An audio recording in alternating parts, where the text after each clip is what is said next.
and then record that, and then there, and then go live on TikTok. Okay, sorry. Here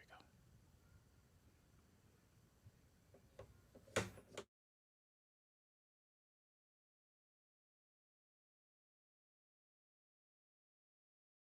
Come along, children. Now we're going to have a little music.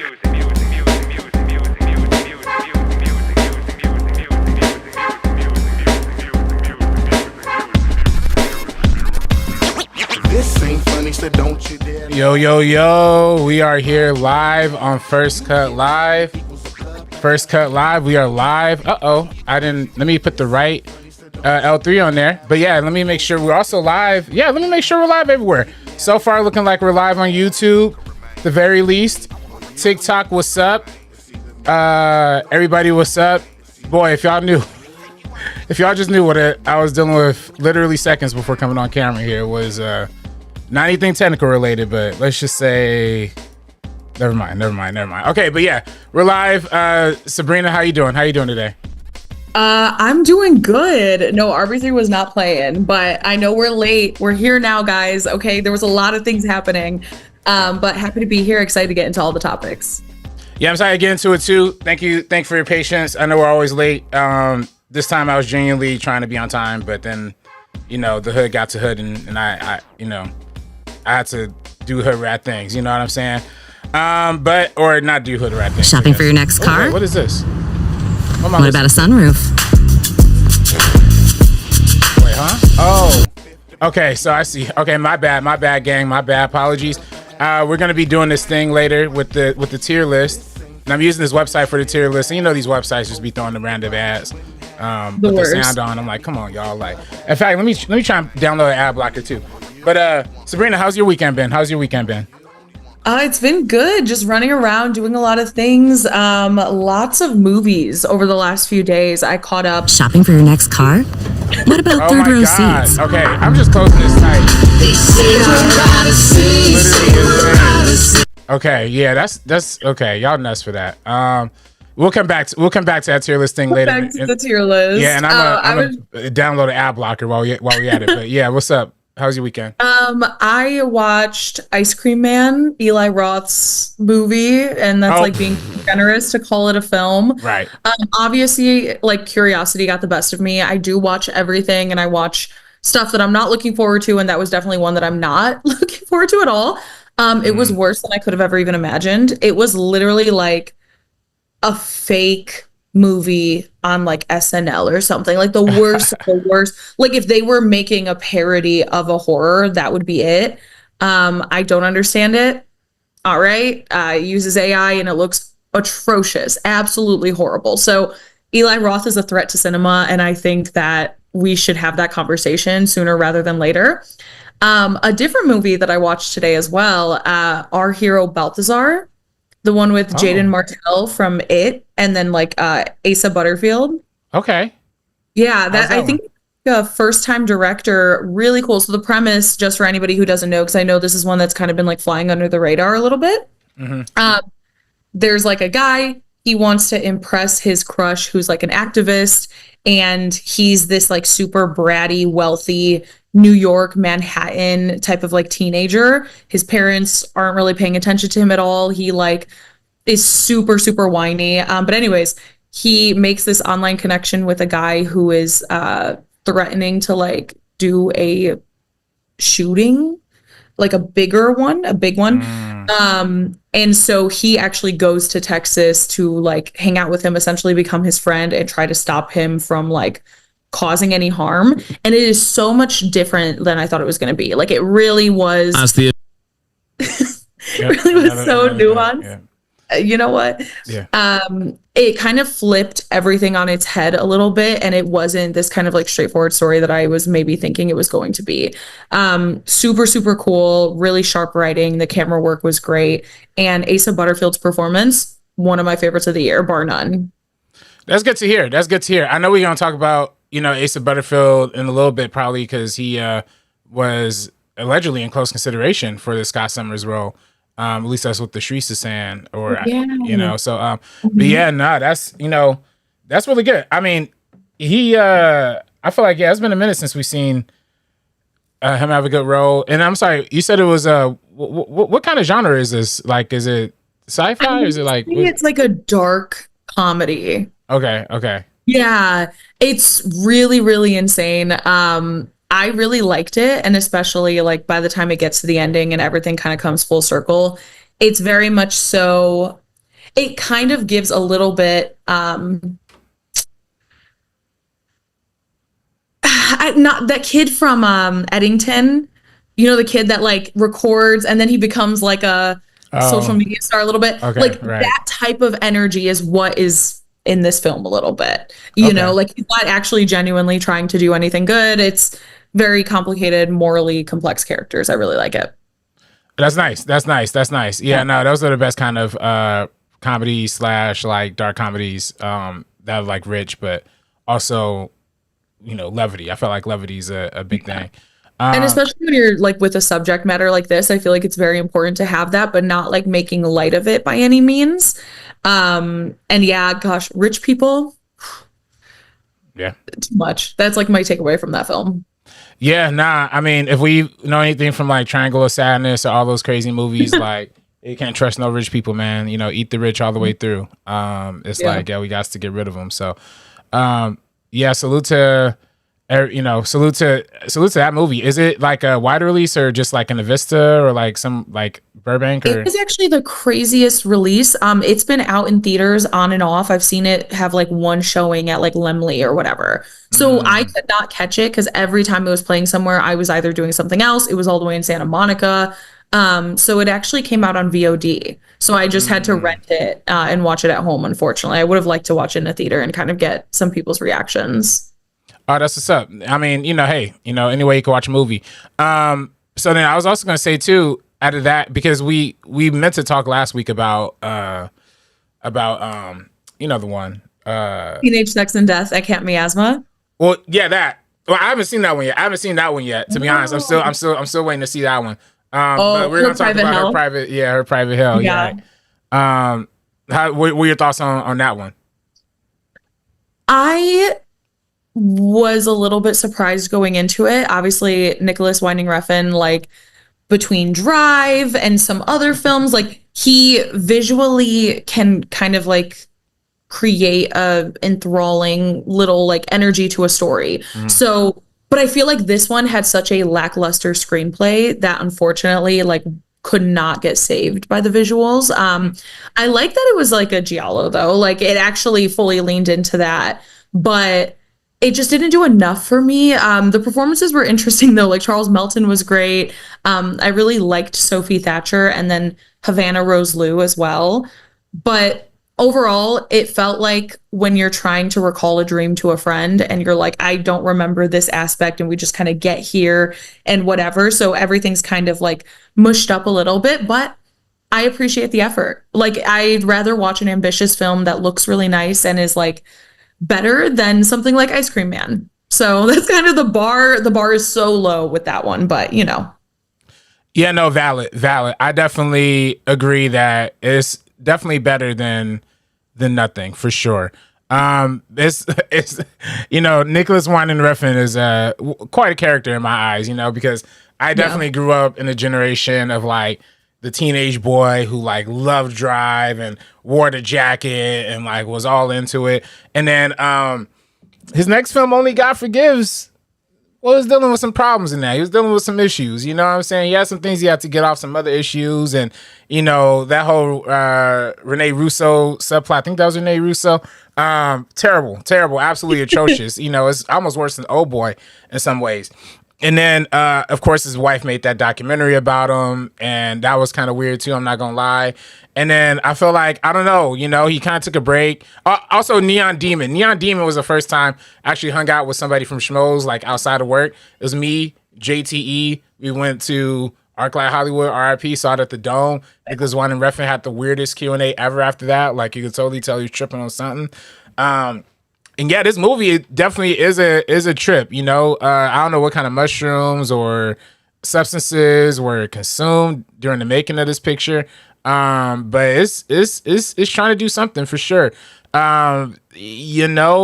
have a Charles Melton in there, and I have absolutely no idea what his role is in this entire film, I mean, it's like kind of, I don't know. So nothing really makes sense. The movie doesn't, I think, even expects you to make sense of it in a way.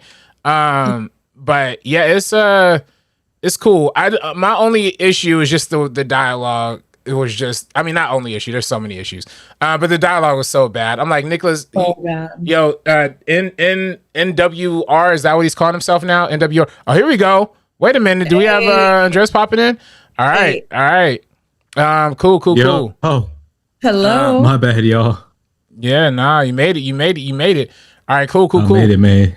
Yeah, we was just talking movies. So yeah, it was crazy. I agree with you 100% though. Absolutely. It was just like hot people being gorgeous, visual, whatever. I did like Neon Demon actually. So this one was like a huge step down. It was. I appreciate Neon Demon. Yo, Nicolas, Ryan and Refn,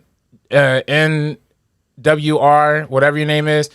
Talk to more people other than like sex workers and drug dealers, because I swear to God, this is not how normal people talk. You know what I'm saying? Like just the way everybody's talking in this movie, even our man Diego, whatever his face is from Babylon. Diego Luna, or no, Calva. Yeah. Diego Calva, oh my gosh, he needs to be in more things. He was so good with the like trash dialogue he was given. So. Yeah, exactly. No, everybody was hamming it up. I don't know who the old baby daddy, sugar daddy thing was. There's no even way to like really break this film down other than saying it was weird. But yeah, anyway, Her Private Hell. Yeah, we're gonna talk about it last week, but I'm glad we got to talk about it today. So yeah, so salute to you. Salute, Andres. How you been, brother? How you been? Good, man. I'm glad I missed this because I have not seen this movie. And that's all right. Yeah, so that's I'm late, but at least you guys got to talk about something that I haven't seen, so it's a good thing. I'm good though, man. I'm good. Good. That's good, man. I mean, yeah, we good. We're having a good stream. Now that we could really kick the show off, I just want to say a quick thank you to the members out there. Wait. Salute to people watching on TikTok Live. A couple people watching on TikTok Live. K. Hughesby sent a rose. Sent him a gorilla like the live. K. Hughesby said, can someone say hot people being gorgeous? Can someone say hot people being gorgeous? Hot people being gorgeous. Someone just said it. Being gorgeous. Right. So yeah, and that's what they were in that movie.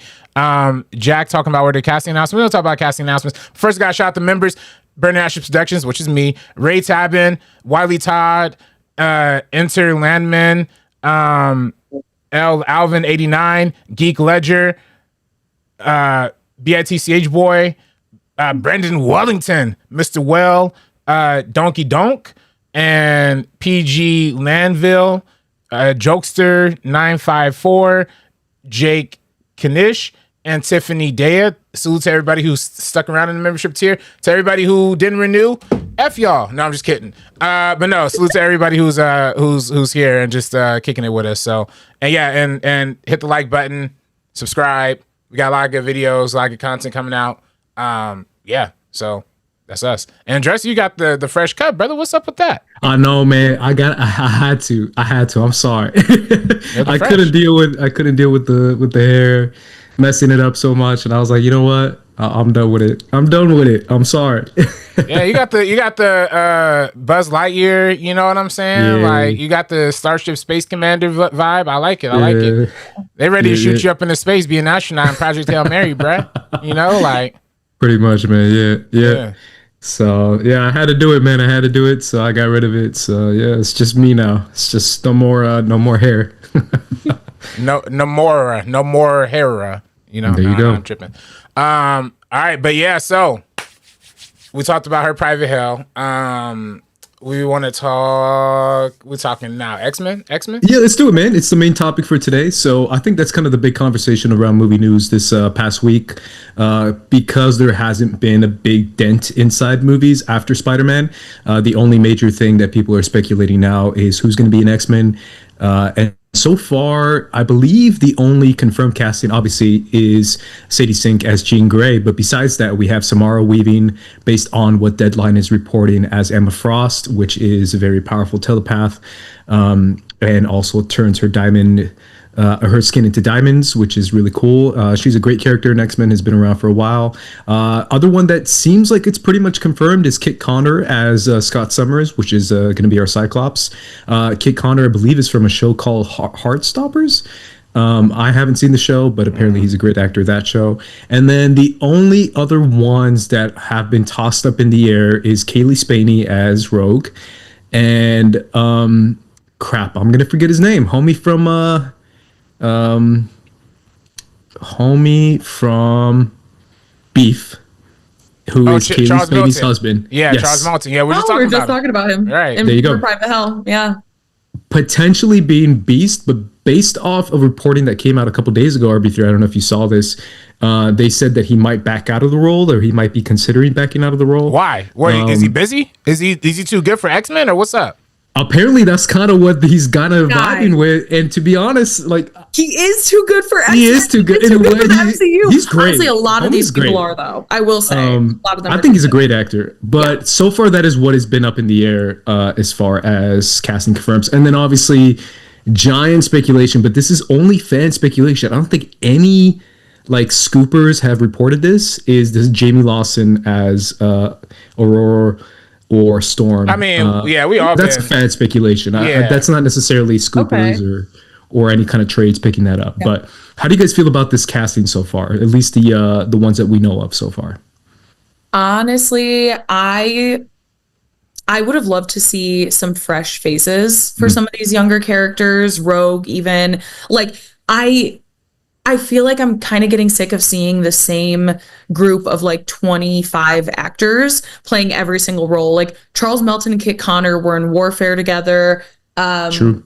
Kaylee Spaney and Charles Melton were in Beef together. It's kind of like, this is so much overlap. I love Samara Weaving. I love all of these people. They're so talented, but I feel like their talents are better suited in other things just because we do see so much of them. Like, I love that, you know, Samara was just in this film. I want to say it came out like a few months ago called Carolina Caroline with Kyle Gallner.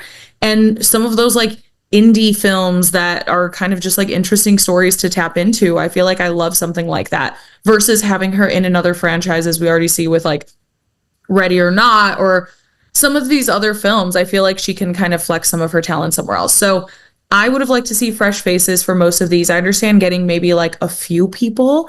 But even some of the like, I know people were like, oh, Indy Navarrete should be Mystique. I'm like, this just feels like we're making like an AI movie of like, who are the people that we see so much of today. And it's like those like fake AI stuff we see on Twitter. So I like it. I like them. Just wish it could have been something a little different, maybe. For sure. RB3, what do you think about these? I'm not mad at these, honestly. I'm not mad at these. I definitely get what you're saying, Sabrina, about the same few actors. I mean, it's always the same few actors that like are in the circles. And honestly, the same few actors that are in the same talking circles, and usually they just end up going with like some complete random somewhere else, right? I mean, to me, this Kit Connor dude is a complete unknown. I've never seen him that I could think. I mean, I saw Warfare, but I can't remember him in it. And then I probably saw something else he was in, but you know, he's just a face. He's very popular with like, because again, Heartstopper is such a big show for, you know, people a little bit younger than us, I guess. Okay. So that makes, so it makes sense. It's probably like some AI demographics, like who they could pull in to get the youngest crowd in or type thing, which I ain't mad at. And the beef with Kaylee Spaney and Charles Melton, I get it mainly because of the beef connection. I know the beef writers, Lee Soon John, if I'm not mistaken, and Chloe Chow, if I'm not mistaken, are both from Beef, and they are also writing this new X-Men movie. So it makes sense you want to collab with the same people. To me, nobody's too good for Marvel, in my honest opinion. You know what I'm saying? Like, Benedict Cumberbatch is like one of the best actors we had, and he killed it before Marvel, and he kills it afterwards. Like, John Barenthal, same thing. Like, at this point, you're just kind of like ignoring a check, you know, in my opinion. You know what I'm saying? So that's why it's like, I don't know. And then we always complain, like, we don't get enough people of color, like, in these movies. Like, dang, Stephen Yeun dropped out Thunderbolts. They cast that as a white guy. You know, AOD Idelbri drops out of Thunderbolts. You know, I think they put that as another, like, Indian girl or whatever. But it's, like, still, like, dang, like, we want the representation, but y'all gotta stop acting so dang uppity. Like, okay, I don't want to say uppity, but, like, just come on, man. Like, we gotta stop acting like Marvel's like the slave contract that you're not gonna get paid from anymore. Tom Holland got paid $30 million for Spider-Man. Zendaya's getting paid $5 million for an extended cameo. Like, let's be real. Take the money, do the lifelong contract, and just get paid. Because I want to see good. I don't want to see, like, the last thing I want to see is just a bunch of, like, if you get no names, cool. But if you get no names and they trash and it's like a Disney Channel movie, I don't want it. Throw it away. You know. So again, we have like people like, even, you know, to say Indy again, Indy with her first like major role in a film being Obsession, and she like blew it out of the water. It's just like, I feel like they swarm in like sharks whenever these people are kind of popping up. Kit Connor is now like getting like, because I think there was like a Heartstopper movie too that just came out. Like, this is like a big thing. They did like 3 seasons of a show and a movie. But I think what it is more so, I don't want them tied into the like contractual obligations. It's not about like the money. It's not about any of that. Like, there's some people, like, again, if that's what they want to do, I get Charles Melton if he is trying to like back out of it though, because it is a lot. Like, you're essentially signing your life away for what, 5 to 10 years at least. Yeah, it's interesting for sure. I mean, I get what you're saying, RB3, as far as like just take the check and you can still do other stuff. But Sabrina is also bringing up a point as far as the contract goes. I think it's a balance, because I think when you're more experienced, like a Benedict Cumberbatch or like an RDJ, or like you said, John Barenthal, I feel like that experience, as far as having a little bit more a variety in your career, is different than an actor who supposedly is low-key on the come up, like a Charles Melton and like a Kaylee Spaney. So maybe they might be, or maybe Charles might be nervous as far as being forever being in that role kind of thing, as far as like that's always what he's going to be. See, but for me though, like, I think about Hugh Jackman, right? Like, Hugh Jackman was a very, very talented actor. He wasn't like a no name too though. Like, he had a little bit of like something going on, like a little bit of buzz pre Wolverine, but you know, he's an actor who literally stuck around for the character for over 20 plus years. Like, did a few movies. Yeah, of course, you're gonna do a movie every 2 or 3 years. But then at the same time, in between that 2 or 3 years, again, we see it with Zendaya, we see it with Tom, we see it all these people like just use it to like elevate your career, elevate your social media following. Let's be honest, like the algorithms, all of that stuff.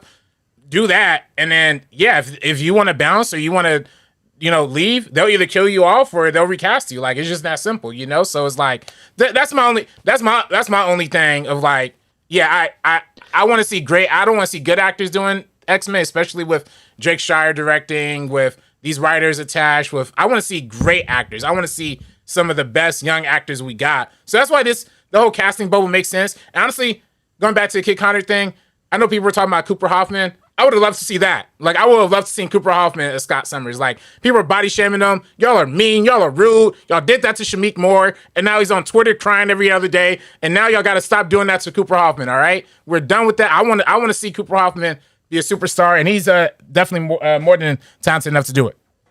Also, sorry, I just want to say, like, back onto the Cooper Hoffman stuff really quick.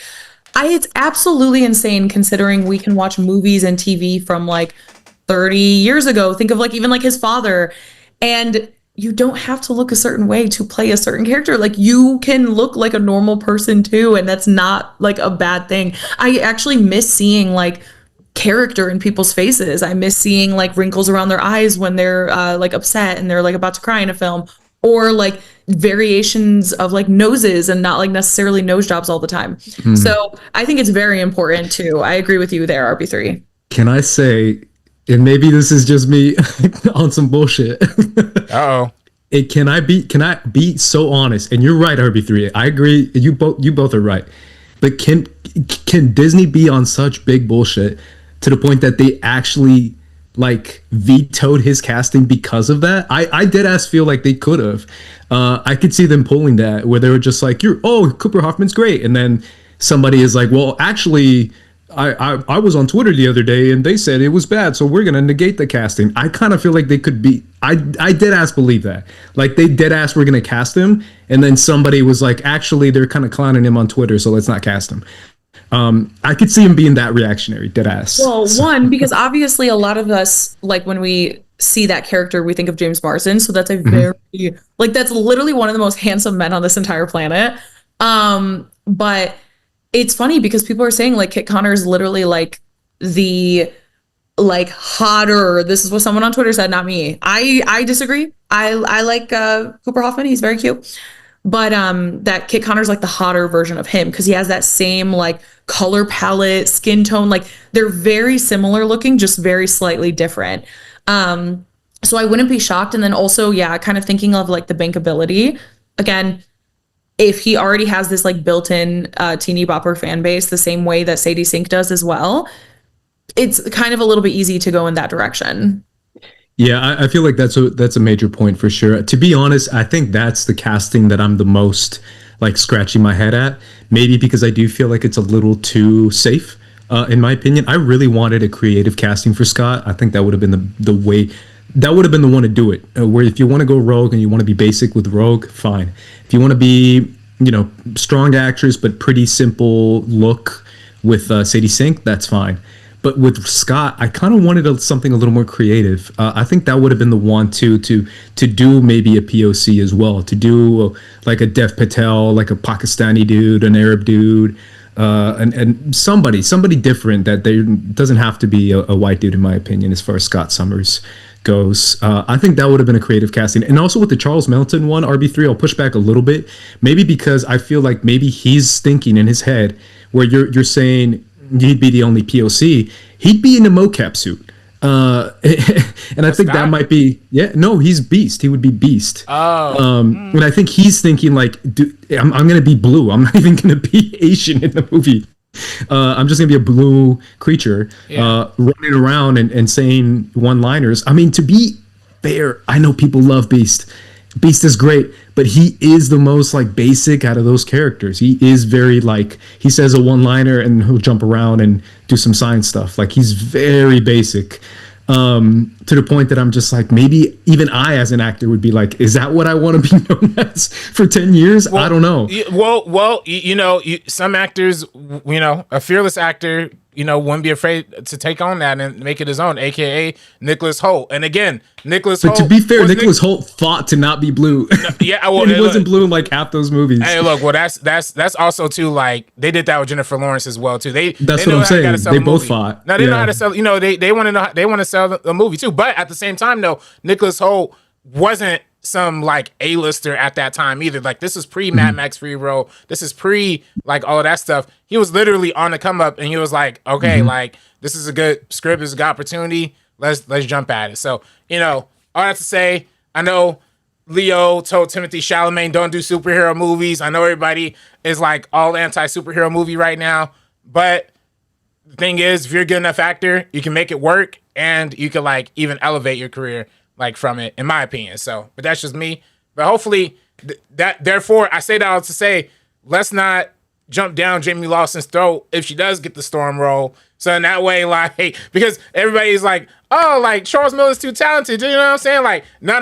Jamie Lawson is like, was in the Best Picture winners, or should have been Best Picture winners Sinners. She's mad talented, and I want her to be there. I want to see her represented. So it's like, yeah, I don't want to say some actors are too good than other actors we want to see. That's just like, nah, that's weird. So I want to show love to hopefully anybody who gets any of these roles, in my personal opinion. I will say though, Storm is like legendary. Iconic. We're not comparing Like, Storm to Beast. Beast is like the most basic. I still think he's the most basic one there, and he would be mocap too. To be clear, like he wouldn't even be in makeup. Like at least in makeup you could do something creative, but mocap. You think they wouldn't at all? 100% MCU. Yeah. MCU is all obsessed with mocap. True, they did him with Kelsey Grammer in the few scenes with Cinnamon. They do the mocap, but you still see their faces like through the. No, of course, but it would be mocap. Right. It wouldn't even be makeup. The levels to it, like again, like Storm, Beast, Rogue, like there's levels side, to I it. understand it a little bit more. Y'all wouldn't want Charles Milton to do anything in the Marvel though? Or? I wanted to do another May December type beat. Like I want more of that from him. Honestly, I think he has. He was great in that. He was nominated for that, right? For a Golden Globe. Yeah, for a Golden Globe, not for an Oscar. Yeah. He missed out on the Oscar. And like, honestly, I think he needs a redemption for that. Like we owe him the world because that one was crazy. But yeah, I think that's just what it is with some of these. Like Kit Connor makes sense because again, he's kind of in that realm. Like even like all of them are so talented, and I want to say they're too good for a contractual obligation. Not that they're too good for these characters for X-Men, Marvel, none of that, but just like signing away the years because I loved Kaylee and like Priscilla. And so hopefully their contracts would be able to like they can do more things like those films in between. Like I'd love to see it, especially because now like the universe is so much bigger. But truly, like Chris Evans was somebody who was kind of in some like cool roles until he was in Marvel, and then he did a few here and there, maybe. But like, but come on, Chris Evans though, he was never that good. See, Marvel tricked us though. Like Marvel tricked us into making us think that not good actors are like better than they actually are. You know, Chris Hemsworth's not that good. Chris Evans is not that good. Robert Downey Jr. is a one-show puppet. Let's be real. Let's be real about Robert Downey Jr. He only got one note. You know what I'm saying? And then it's like he won an Oscar. Yeah, he won an Oscar for doing that. He won an Oscar for doing that one note. He's been crying ever since. True. He's been like, "Oh, Nolan made me work too hard. Oh, Nolan made me remember lines." It's like, yo, dog, like, come on, like you have to work one time in your life and you mad about it. So yeah, I don't, you know, maybe you're right, actually, Sabrina. Maybe I just on the fly, I actually just changed it all the way around. Don't get good actors; they're wasting their time. Jake Gyllenhaal was wasting his breath in Spider-Man: Far From Home. That's what I'm worried about. Yeah, so I don't want that. I don't want some of those. I think it's like the current state of the MCU and all the, and like luckily Jake Gyllenhaal's, that was like one film. Imagine if that was a character that was showing up for like the next 5 years and Jake Gyllenhaal's just like popping up every 2 seconds. But like even, you know, with obviously like Chris Evans and like Scott Pilgrim versus the World, like that's something I'm thinking of, like cool little moments like that, or like even like Matt Damon in like Eurotrip. Like there's these roles that people would take forever ago that I'm like, these are like so iconic and so interesting, and they're not necessarily the best movies ever. Obviously Scott Pilgrim is very widely beloved, but you just get to see them in more, I guess like what it is a like a varied amount of roles. They get to play different characters versus I am seeing the same person over and over. And even with like Tom Holland and Zendaya, we get a few years between each of the films, and it's pretty good. And they're not so intertwined in the rest of like the MCU. And I think that's what I'm thinking of. Like, I don't want to see, you know, Samara Weaving pop up in like the next Fantastic Four movie, and like she's there for like 5 seconds, like kind of like what Florence Pugh just did with Yelena in Spider-Man, even though I did like how they like wove her into the story. But like, if I'm gonna see Florence Pugh, like I want to see Florence Pugh, but it doesn't make sense to see more of her in this one. But so it's complicated, but that's just kind of like where my head's at with the whole thing.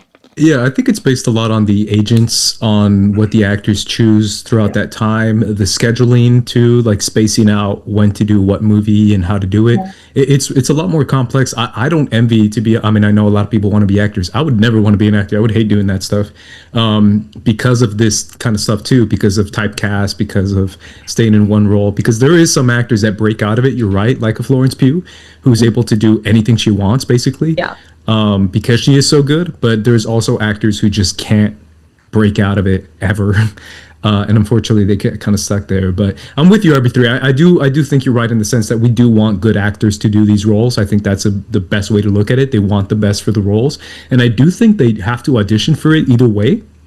I don't think they're just giving out these roles willy-nilly. I think they actually audition for it. Apparently, Odessa Zion fought for the role of Rogue, and it was between those two, Kaylee Spaney and Odessa. Okay, well, I'm glad they went with Kaylee Spaney on that one. Wait, so was Kaylee Spaney official? Is that officially confirmed, or? It's not officially confirmed. Right. But apparently that's still the rumor one. The ones that are officially confirmed by the big trades is Samara and maybe Kit Connor as well, because they kind of hinted that might be an official one as well. But Charles and Kaylee haven't been, no. But apparently they gave it to her over Odessa Zion, and that she really wanted the role, so. I just feel like it's so like, because even like the other person that's in Heartstopper, the other lead was in the Agatha show, and then like, oh, that's right, that's Wiccan, right? Yeah, Joe Locke. Yeah, and so I'm like, it's just like, I feel like everything is like so entangled. I'm seeing constantly like the same people over and over again. You know, there was that show Off Campus, or like obviously Heat of Rivalry. It's like, I'm surprised that they wouldn't hit up like Connor Story, honestly, to play some of these characters, or like whatever. I don't know. I'm a little trepidatious, but I could be completely wrong whenever the film comes out, and they're all going to do great because they're all mega talented.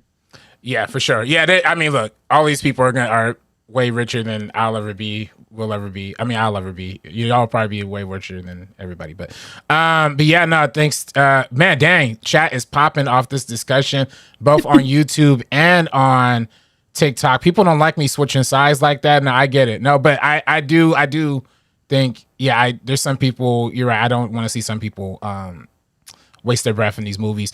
And then Calm Down Rich said when casting they might not have no rights to change their characters. They might have to stay true to the same look known in the Marvel comic book characteristics. I know, well, no, I don't know about that because Marvel owns all this stuff now. I did know that was a Spider-Man thing for like, there was like contractually for something like Peter Parker had to be white or something like that. I remember when that was a story. People, and then King's Portal said Evans wasn't Scott Pilgrim. Paul Rudd ain't that good. Scarlett Johansson isn't that good. Chadwick isn't that good. Pilgrim isn't that good. Yeah, I mean, I get you. I mean, these are all A-listers pre MCU for sure. I don't know about A-listers. I don't know about Chris Evans.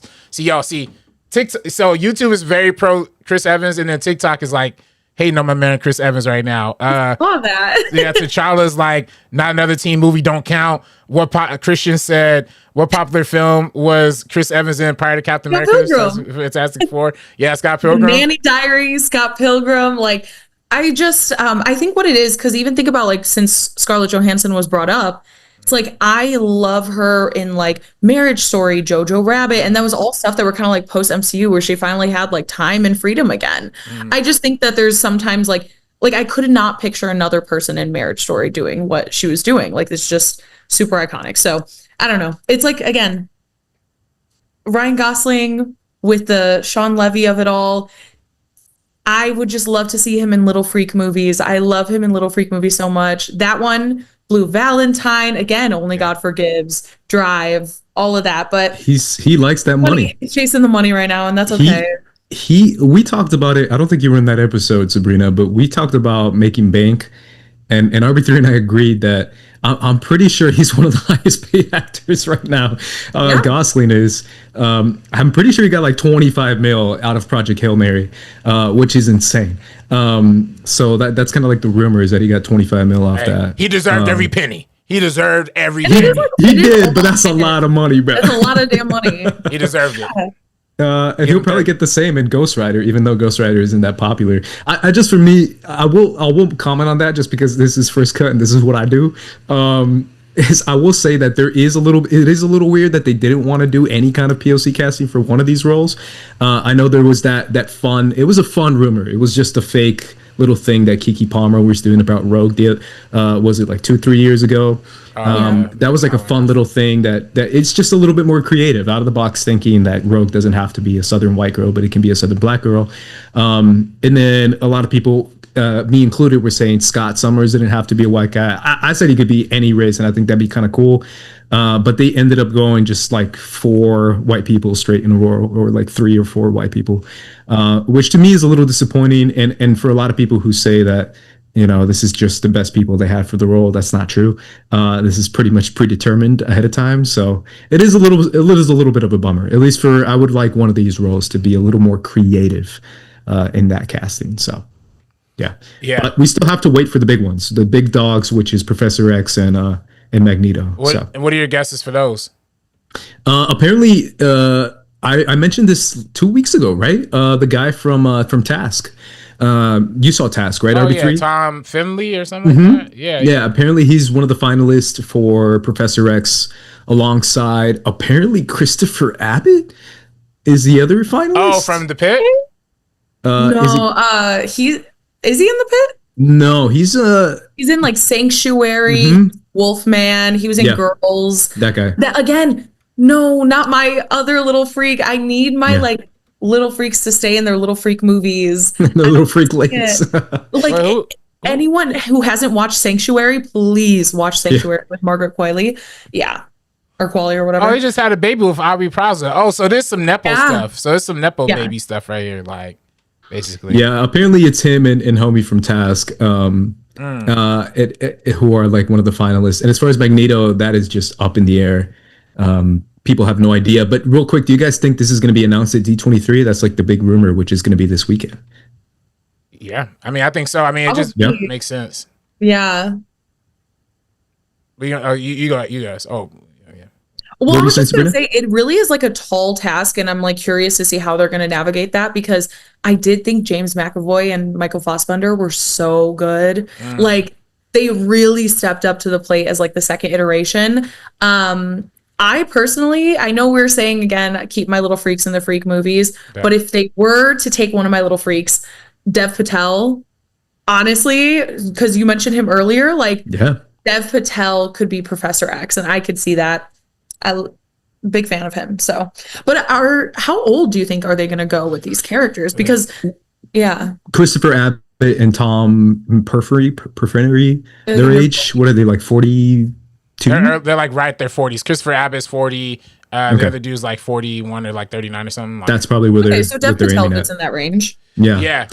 I mean, I would love to see him go with the everybody's been talking about Black Professor X, Black Magneto, really solidify the metaphor that the Malcolm X and Martin Luther King metaphor that, was like originally the basis of that. So I'd love to see that too. At the same time, though, knowing how things go, that caused like a pretty big whiplash. So yeah, I don't know if that's going to happen, but I would love to see that. And I would love, people was like, people say, hey, maybe Denzel is Magneto, and in Black Panther 3, and then Coleman Domingo as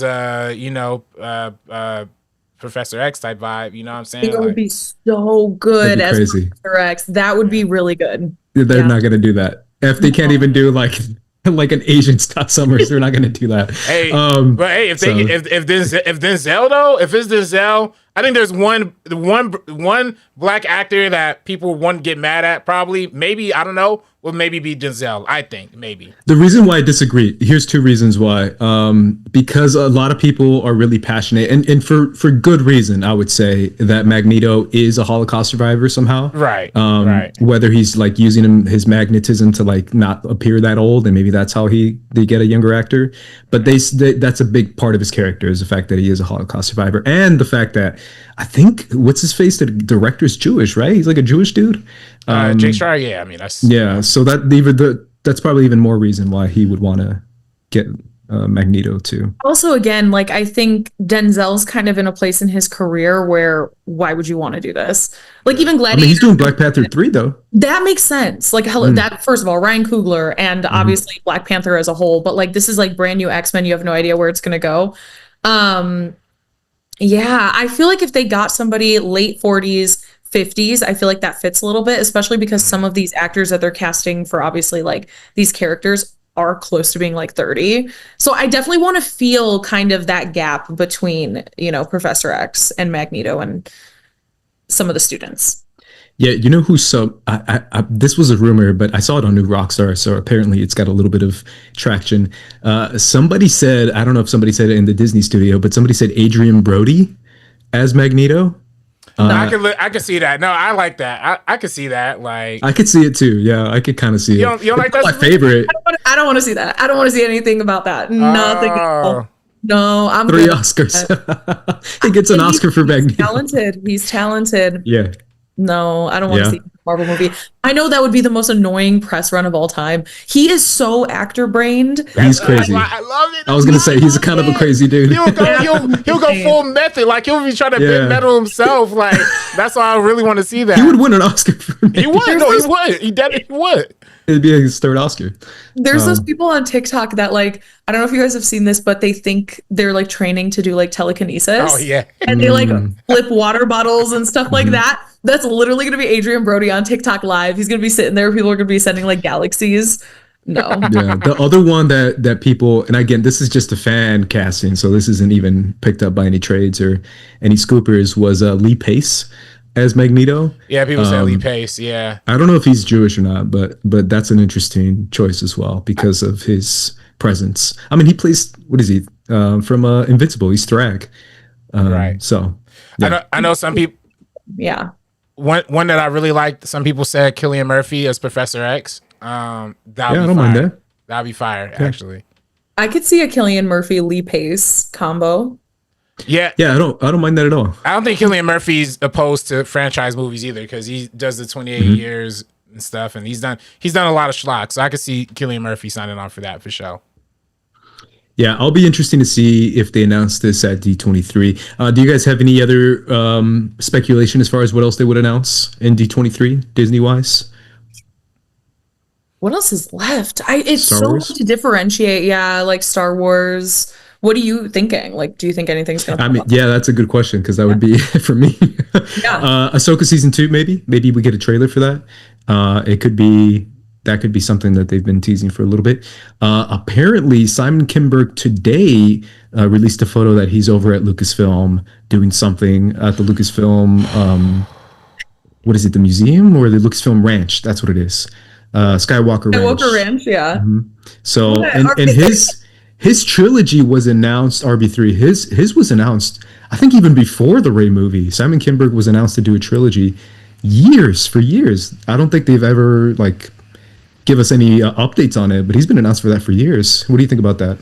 Yeah, maybe we just keep Move that away one- from it? Maybe we keep that in the tuck. You know what I'm saying? We already saw what Simon Kinberg did with our beloved X-Men. Phoenix? Talk about X-Men. Yeah. You know what I'm saying? Yeah. Like, Ish wasn't right, man. And It wasn't good. And they say he tried to step in and help out when Bryan Singer was wilding. Doesn't make the case better because them joints is trash too. So it's like Simon Kinberg, great writer for show, great producer for show. Let's leave it at that. Keep writing, keep producing, man. You're great at that. You're one of the best at that. Keep doing that. Maybe just not run a whole franchise or direct. Maybe I don't know. The new trilogy, which Right. is like the big thing, the after Skywalker trilogy. Yeah, it is. I'm very nervous. This is the first time where I'm on the negative side of Star Wars Twitter because I didn't like Mandalorian and Grogu, and I do think Star Wars Lucasfilm is kind of doing some BS right now. So I'm pretty nervous. The fact that they announced 3 years ago that they were going to do the Rey movie, the homie who did Logan, I'm forgetting his name off the top of my head. James Mangold. James Mangold, they canceled his movie. I don't know what they're doing with the Rey movie. And the Dave Filoni movie, who knows? Especially after he just did this one, or he wrote this one, The Mandalorian and Grogu. So The canceled friend of the show, Josh Trank's movie. it feels weird. It just feels weird at Lucasfilm right now, to the point that I'm just not. I don't trust anything right now. So unfortunately. Yeah. Yeah, indeed. I mean, I definitely hear you on that. I don't trust anything Disney's doing in general, but maybe it's good. Man, comments is popping off all over TikTok. Christian, do we just want to read some comments real quick before? For sure. Yeah. I got Jedi some Mike's- on I'm sorry. I was going to say I got some on YouTube when you're good. Yeah, for sure. Real quick on TikTok. We can do YouTube ones while I continue to prep for the next thing. But Jedi Mike said, "What's up, family? What's up, brother? What's up?" R Truth said Denzel will never sign on to 6 X-Men movies. True. Absolutely. Gabe said Lee Pace will be a great Magneto. Savage said the new actors are early 20s. And then James Rhea also said Lee Pace was Ronin. So true. He was also Ronin as well. Other people say Adam Driver is Magneto. That's a great casting. And then somebody said Adam Driver is Mr. Sinister. So yeah, I mean, dang, y'all, we love Adam Driver. He's Jewish too, right? He's Jewish. Yeah. I don't know if he Wait, is. actually, I probably shouldn't. I don't know. fully assuming. I mean, I have no idea. Maybe not, but I was assuming. Also, the actors. I think Kit Connor is the only one that would be in his early 20s. I think everybody else is late 20s. Charles Melton is in his 30s, I believe. Kaylee Spaney, I think, is 28, 29, maybe. So I think Kit Connor's the only young one. Yeah, and then Jamie Lawson is 28. You're right. Kaylee Spaney, I believe she's 28. Yeah. So yeah, it'd be interesting for sure. 28. Damn, she's talented as hell for being that young. Yeah, it's crazy. Facts, making me feel bad. Crazy. Jeez. I know. I'm like, oh, I hear something like that. Yeah, she's a force of nature. Adam Driver's not Jewish, guys. I'm trying he's not? my Okay. bad. Sorry, Jeez. that's on us. This is worse than when I killed Jimmy Carter 3 years too early. But yeah, salute to everybody. Greb Fuentes says none of them are officially confirmed. Yeah, again, the only one that I know for sure, obviously Sadie Sink, the trade confirmation, technically Disney hasn't confirmed any of these, so we can say that none of these are confirmed. But the trades are pretty good. Yeah. Samara Weaving, I would say, is like pretty much 90%, if not 100. And then the Kit Connor one, I would also say around the 100% one. The other ones are a little bit more speculation or heavy speculation, because when several scoopers pick it up, that's when you kind of believe it a little bit more, and that's the Kaylee Spaney one that people are talking about. But I'm definitely curious to see what they do. Somebody said, I heard Patrick Wilson as Professor X, King Portal said. I heard that too. I don't know if that's still happening. He's too old. He's too old. Adam Driver as Mr. Sinister was already mentioned before. I know people have been talking about that. I think they were just talking to him about it potentially, but that's not confirmed. I do like that as a villain though for an X-Men movie. I think that'd be a good villain because Magneto hates his ass too. So it's a good team up as far as Professor X and Magneto would be like, we both hate Mr. Sinister. Did something drop that like he had turned down like at least like 6 or 5 roles with Marvel or something like that? Yeah, Feige, they mentioned that interviewer from Happy, Sad, Confused, Josh Horowitz mentioned it to Feige, and Feige said that he's offered him like a ton of stuff and that he's turned them all down. So, yeah. We'll see if that actually comes to place, but yeah, that's an interesting one for sure. Is Adam Driver as a Professor X? I mean, I'm sorry, as a Magneto. Yeah, the Sam and Kinberg trilogy announcement at D23 says I forgot the name. King Portal is a potential as well for D23, which is why I thought it was interesting that he posted that today. So. Appreciate you guys in the comments as well. And then somebody was talking about the Young Avengers maybe being announced. I think it was Kevin Davis earlier as a special presentation on Disney Plus. I can see that too. Establish the Young Avengers type thing.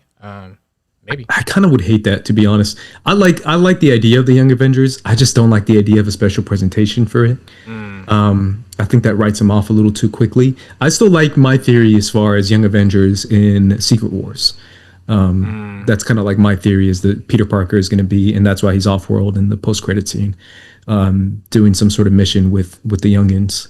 I think that'd be kind of cool, but we'll see. And I like, what's his face, Joe Locke as Wiccan. I hope they bring him back because I think that character's great. Yeah, he's good. He's good for sure. Yeah, and then somebody mentioned the Vision Quest trailer, which I completely keep forgetting that, like, that's a thing. The fact that Kevin Feige, you were there, RB3, right? Because you were literally in Hall H. The fact that Kevin Feige brought that up, he dismissed it so heavily. He literally said, hey guys, we make movies and TV, and we do have one TV show called Vision Quest, but we don't care. Well, no, I mean, he basically said that. He was like, we care about movies here in Hall H. He said something like that, and I was like, ooh, bro, that's messed up. Well, no, yeah, I think he was particularly he was like when Hall H were talking about movies, and then plus he's probably saving it for like D23 as well. So yeah, because I saw somebody I think post like 2 weeks ago that the trailer, it was one of the Scoops people again, that the trailer was like ready to go, like locked and loaded. So it would make sense if they did drop it at D23. Mm-hmm. Yeah, I just thought it was funny how Kevin Feige was like, right now we just care about movies. I'm not going to talk about that. I mean, look, so do me too. I only care about movies as well. No, I'm kidding. I watch some TV shows.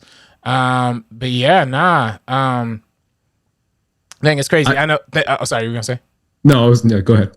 I was just gonna say thank you everybody watching on TikTok. This is Explosive Night. We got 4 new followers, 18 viewers, all that kind of, or 7 viewers now, but 3 new followers, 1.8K likes, 2 gifts, and salute to y'all, and then salute to everybody watching on YouTube as well. Make sure I hit the like button and subscribe, and Devontae in the chat, everybody here. So yeah, dope. I was gonna say real quick, just because I just thought of them because I think you brought it up, Sabrina, or maybe you, RB3, but the fact that maybe the pit cast eventually is gonna get on this ship, I could see them eventually being tapped to be like 5 superheroes. Somebody in that cast is gonna be a superhero for sure. Oh yeah, I could definitely see somebody from the pit for sure. I'm seeing like Off Campus and all of those, like 100%, especially now that I finally watched it because everybody's loving it. And again, I would be shocked if they didn't hit up Connor's Story for something. Like that one's Ilya, the Russian character. Okay, yeah, I haven't seen the show, so. Oh, you're missing out, first and foremost. But he's the one with like the light curly hair.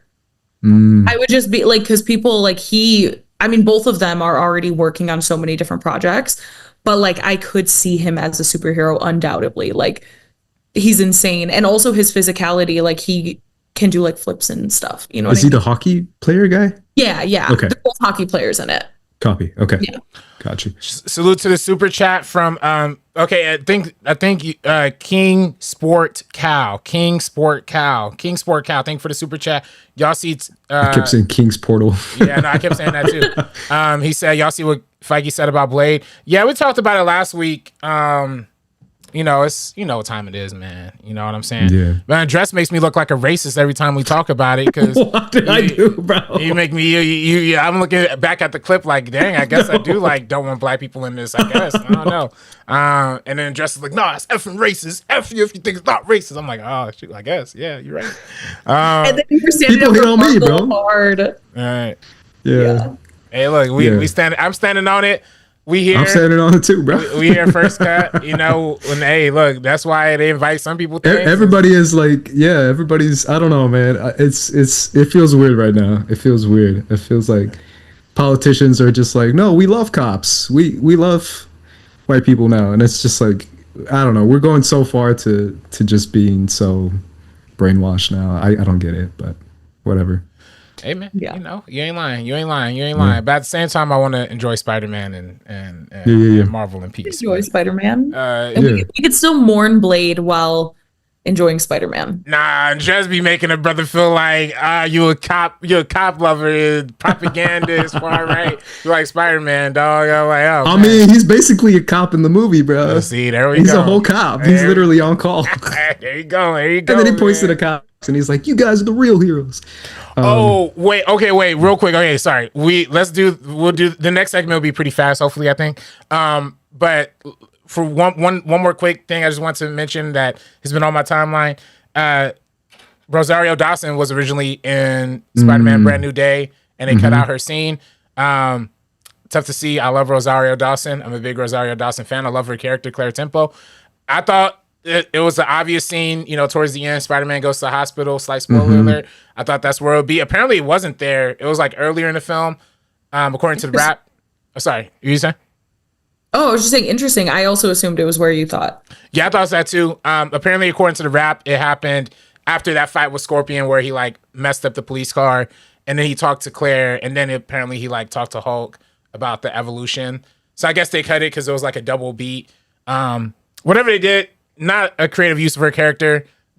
If they had her at the end, that would have been way more impactful. And I just want to see, more characters from the Netflix verse get that crossover. But, I want to see it. But hopefully they bring Rosario. Hopefully they continue to bring Rosario Dawson back into the fold. Yeah, Rosario Dawson would be a good one too. I also would just like and this isn't me. This is very nitpicky, but I would also like the mention of Daredevil. The fact that, my God, like if you've seen Daredevil season 3, I didn't even like everything they did in that show. But this is Daredevil runs New York, and the fact that they never even mentioned him, even if it was just like a passing mention, like Matt's crazy or whatever, that would have been even better for me as a Netflix fan, like you said, RB3. So just because he is so impactful in what he does in New York and Hell's Kitchen and everything. So yeah. Yeah, nah, for sure. So tier list, y'all. Y'all want to talk about tier list? Let's do it. All right, cool. Yeah. So we are not light news week, obviously. So we're gonna play a little game. We're gonna do a tier list of all the best picture winners from 2000s onwards. So about 27 winners, I guess, or 26. Yeah. I have it here on screen, as you can see. I don't think Andres and Sabrina can see what I see right now, but on the YouTube feed, you'll be able to peep out. We have, basically A, B, C, D, and E. Oh, sorry, D. Lowest is D. Do we want to make anything lower than D, or what are we thinking? No, I think this is good. I think because like S is like, top tier best, and then D is like, yeah. Because these are all best picture winners, so I don't think we'll have anything. Well, actually. Yeah. Whatever. Well, yeah, I don't know either. We'll see. Actually, yeah, I know TikTok, I had a messed up view there for a second. Give me 1 second. For y'all TikTok, I'm gonna get y'all straight right now. Boom. Bada bing. TikTok. I love y'all TikTok. TikTok, y'all. I'm starting to like TikTok more than YouTube. I hate to say it.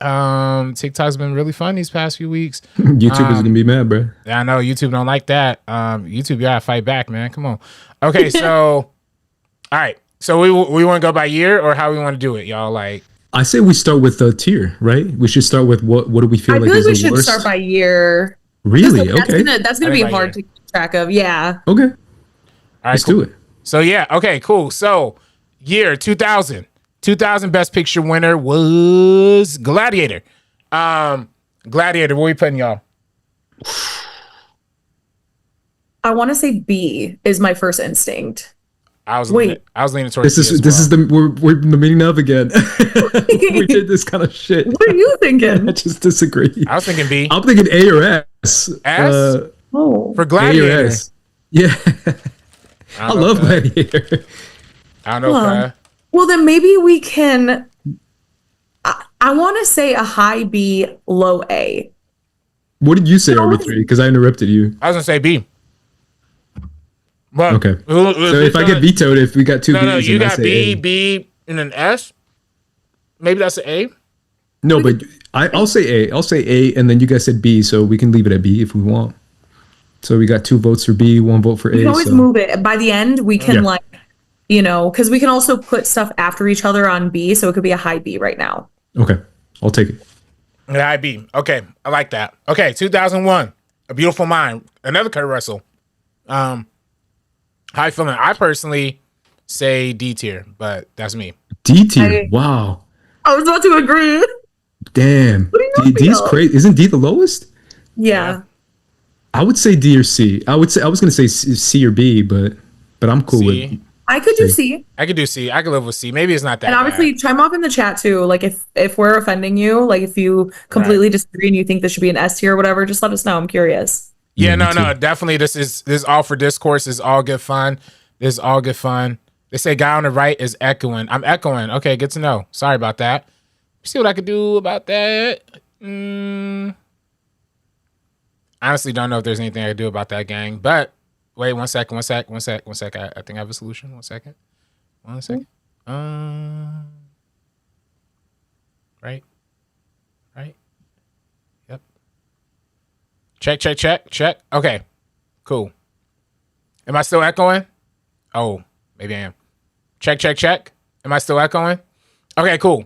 Hopefully not. Can y'all talk to real quick? Yeah, check 1 2. Check. Oh.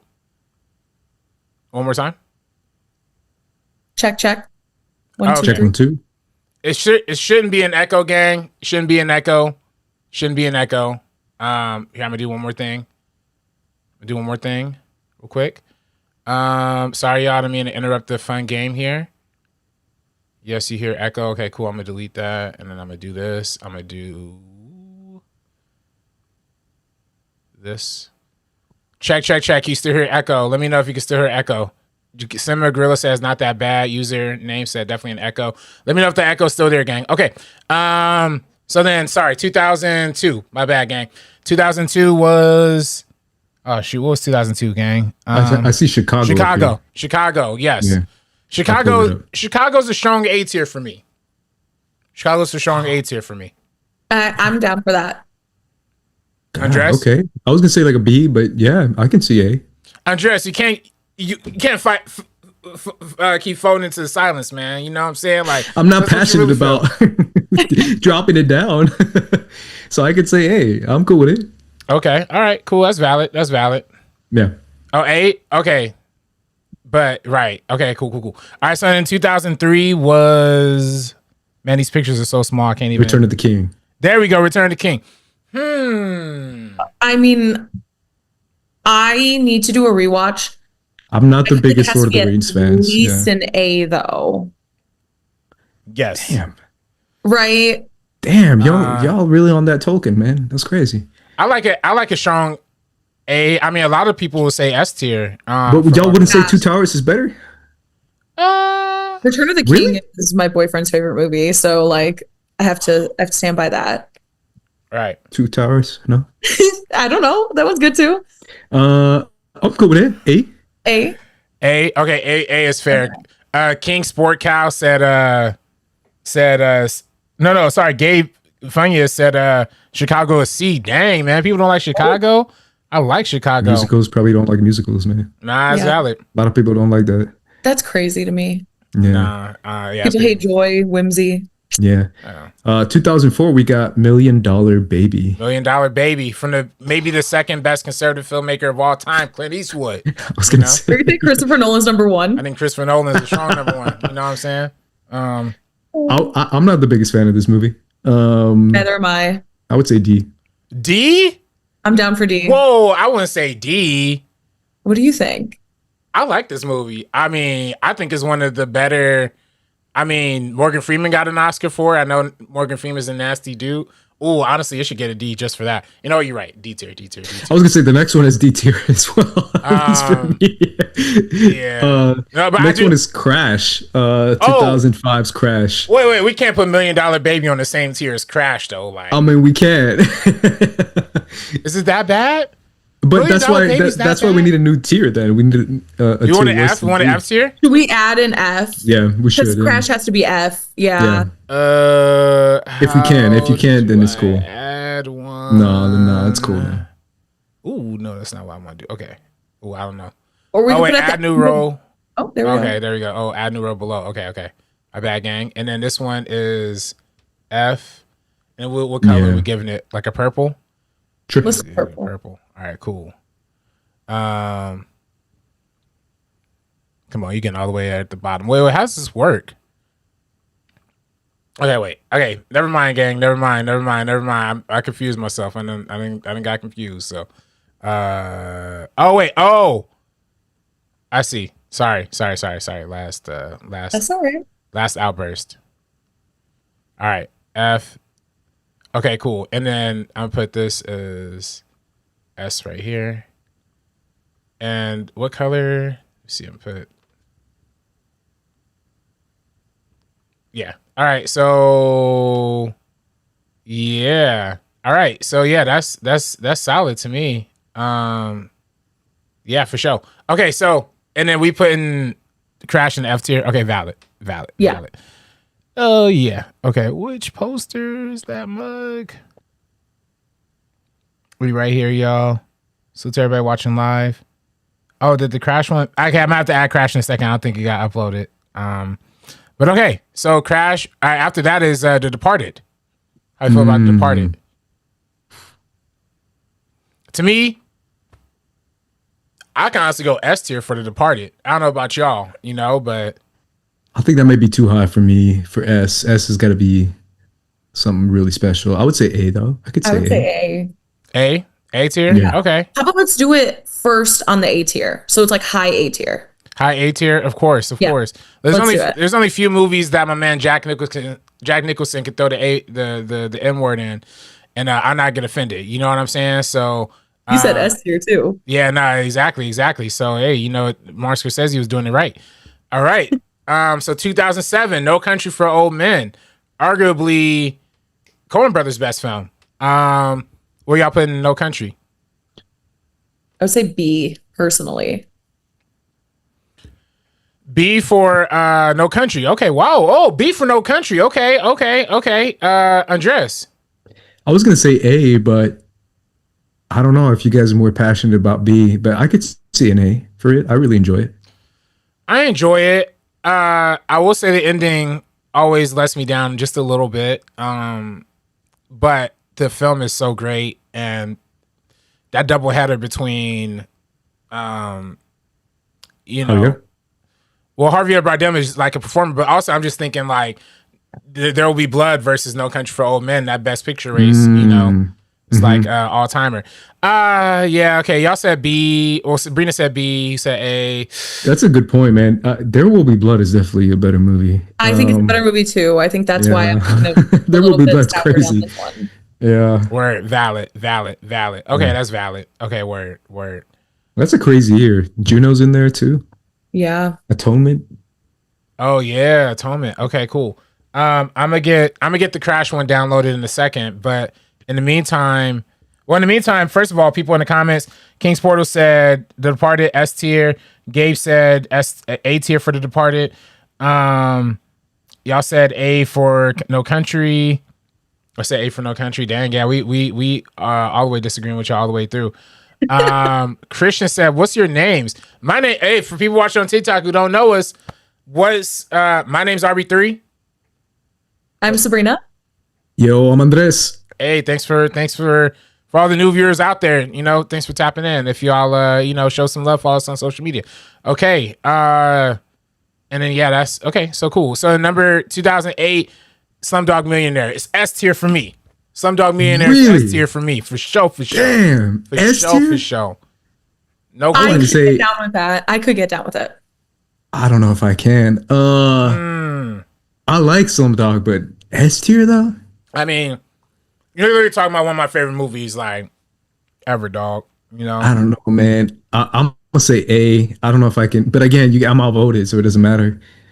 But do we really want to make this our first S tier though? You guys got to think about that. I'm fine with that. I mean, personally. Yeah. But I mean, which one you think is better than this that we have so far?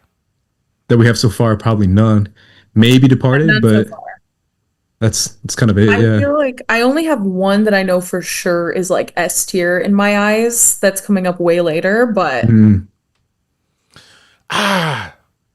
I'm sorry, y'all. It gotta be S tier for Slumdog. It has to be. It has to be. It's one of the most best movies. Just for the dance sequence at the end. Dance, it's musical. I know it's weird. It is a little colonizer-y, you know. I was gonna say it is a little outdated, Yeah, whatever. I don't care. You know what I'm saying? I like a good movie, man. You know what I'm saying? A good musical movie thriller where people get money at the end. I love it. Okay, so it brings us to 2009. Controversial pick. The Hurt Locker famously beat out Avatar for Best Picture that year. And this is when we got the 10 Best Pictures, right? This was the year after that. Yes. Yeah, I would say this is like C for me. I would say D. C or D, yeah. I could live with D. It gave us that trash Anthony Mackie performance. I do like this movie though. I ain't gonna lie. Like, this is not one I hate. I can actually put it in the C tier as well. I think of it more like in the grand scheme of this entire list versus like the film itself. Because like I like the film, but as far as Best Picture, it's a weak one in my eyes. That's kind of where my head's at for D. Valid. Okay, D tier it is. 1 second. 2010. 2010 was one of the famous snubs of all time over The Social Network. King's Speech. Right. Where y'all putting that one? That's another wild year. Social Network, Black Swan is in here. Yeah, Toy Story 3. Damn, crazy year. Yeah, this one is not even in the top 3 of the nominated ones. Top 4. I would say like C or D. C or D for really? For King's Speech. Yeah. It's a good movie. Get C or D. C or D? Ooh, okay. So if you feel a strong C, RB3, I'm cool with it. Strong C. Definitely better than A Beautiful Mind, for sure. Y'all are funny, man. TikTok, YouTube, y'all are hilarious, man. King's Cow Sports said S tier for Hurt Locker. Gabe said S tier or A tier for Hurt Locker. Dang, people love their Hurt Locker, fam. People love their Hurt Locker. We kind of messing with Hurt Locker a little bit, it seemed like. Okay. And then so then wait, my bad. So 2012 right now or 2011? Oh, 2011. The Artist. Easy F tier for me. Easy. I wouldn't say F, but I would definitely say maybe D. I could say D. Yeah. D. F to me has to be like offensively bad. That was offensively bad. It wasn't that bad. What? It just wasn't memorable. It was very forgettable. I was gonna say, do you remember a single thing from this movie? It's very forgettable. Yeah. Man, that breaks my soul. Y'all not trying to put this in F tier with me, gang. I get you. F tier has to be like, bro, slap me in the face, bro. We're putting in the same category as $1 Million Baby in the Hurt Locker film. Like, That's why we made the F tier, bro. We made it for for Like a like special prison. offensively bad. Yeah. But this is to me the artist is offensively bad. But that's just my. What else was in there? Moneyball, Hugo. Warhorse, Yeah, Hugo. The Descendants. Not a great year overall. The Help. Not a great year overall. Yeah, I was gonna say not a super memorable year overall. But gosh, dang, the artist though. Yeah, come on, man. That's a snore fest. That's unbelievable. Okay, We'll but do the lowest D. Lowest D. Okay, that's fair. Argo, F yourself. Yeah, Argo, F yourself, 2012. We all feeling about that. Ben Affleck. I have a weird, like, I really do actually like this movie. I could do like B or C. Like, it's like a strong enough in my eyes contender. I would say B. I would definitely say B. B. Yeah. Oh man, I was thinking D. Really, you don't like Argo? It's a cool movie. This was literally the movie that opened my eyes to like, oh, you can make anything Hollywood adjacent, and then these Hollywood freaks would just like it. You know what I'm saying? True. And then Yeah. it's like, honestly, the story in and of itself wasn't that compelling. Ben Affleck is playing a Mexican. There's just a lot of things about this that's just weird. He can speak like fluent Spanish. I think he's allowed to play Mexican. He's not. We'll give him that. I'm joking. We'll give him that. He can. I'll give him credit for speaking good Spanish. We'll give him that one crumb. He's always on the right side of history. We also had Django that year. We had Life of Pi. Lincoln was that year. Y'all don't like when I say this, man. But to me, Django should have won Best Picture. You know what I'm saying? I agree. In that one, you know what I'm saying? I don't know if I agree with that. Yeah, Lincoln was up there too. I know, but I think I like Django a lot, but I don't know about winning Best Picture. Over Argo for sure. Over Argo though. Over Argo, yeah, I would probably rank it over Argo. Right. Yeah. So yeah, RB3 need to clean his glasses. You're right, my glasses are smudgy. Yeah, Argo. So what did we say? B. C. You say B? C. C. Okay. C. Okay. I see. Maybe the best out of the C for sure. Y'all way harder than me, and this is the first time I feel like I'm harder on something. But yeah, no. I'll accept a high C. I think above A Beautiful Mind. So if you put it on the first one, then wait, yeah. So what's the more important one? Because I'm putting the one that's closer to the letter. Okay. So I'm flipping this all the way around. Excuse me, y'all. If I could put artist way over here, you know what I'm saying? And then, oh yeah, definitely. Oh, No Country. Oh my God. Okay. Yeah, sorry. Let's do this right. Okay. This feels right. Okay. All right. Good. And I could do The Departed all the way to the A above Chicago. I don't know how you guys feel about that. Same, yeah. I think to me, Departed is the top of the A's to me personally. Okay. Yeah. To me, The Departed is top of the A's. I think Chicago should be third. I'm with that. That one did age the worst out of the A tier so far. But that's so far. Because right now, we're at number 13. Controversial one. Talking about slavery movies. Slavery movie that didn't win Best Picture. 12 Years a Slave. Tricky. I mean, for me, this is a great film.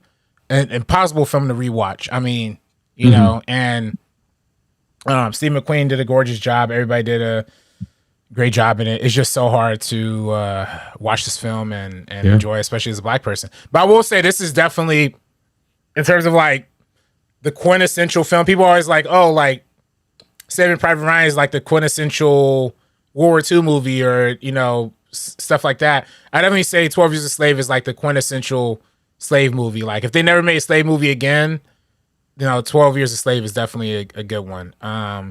But yeah, I'm going A tier out of guilt. You know what I'm saying?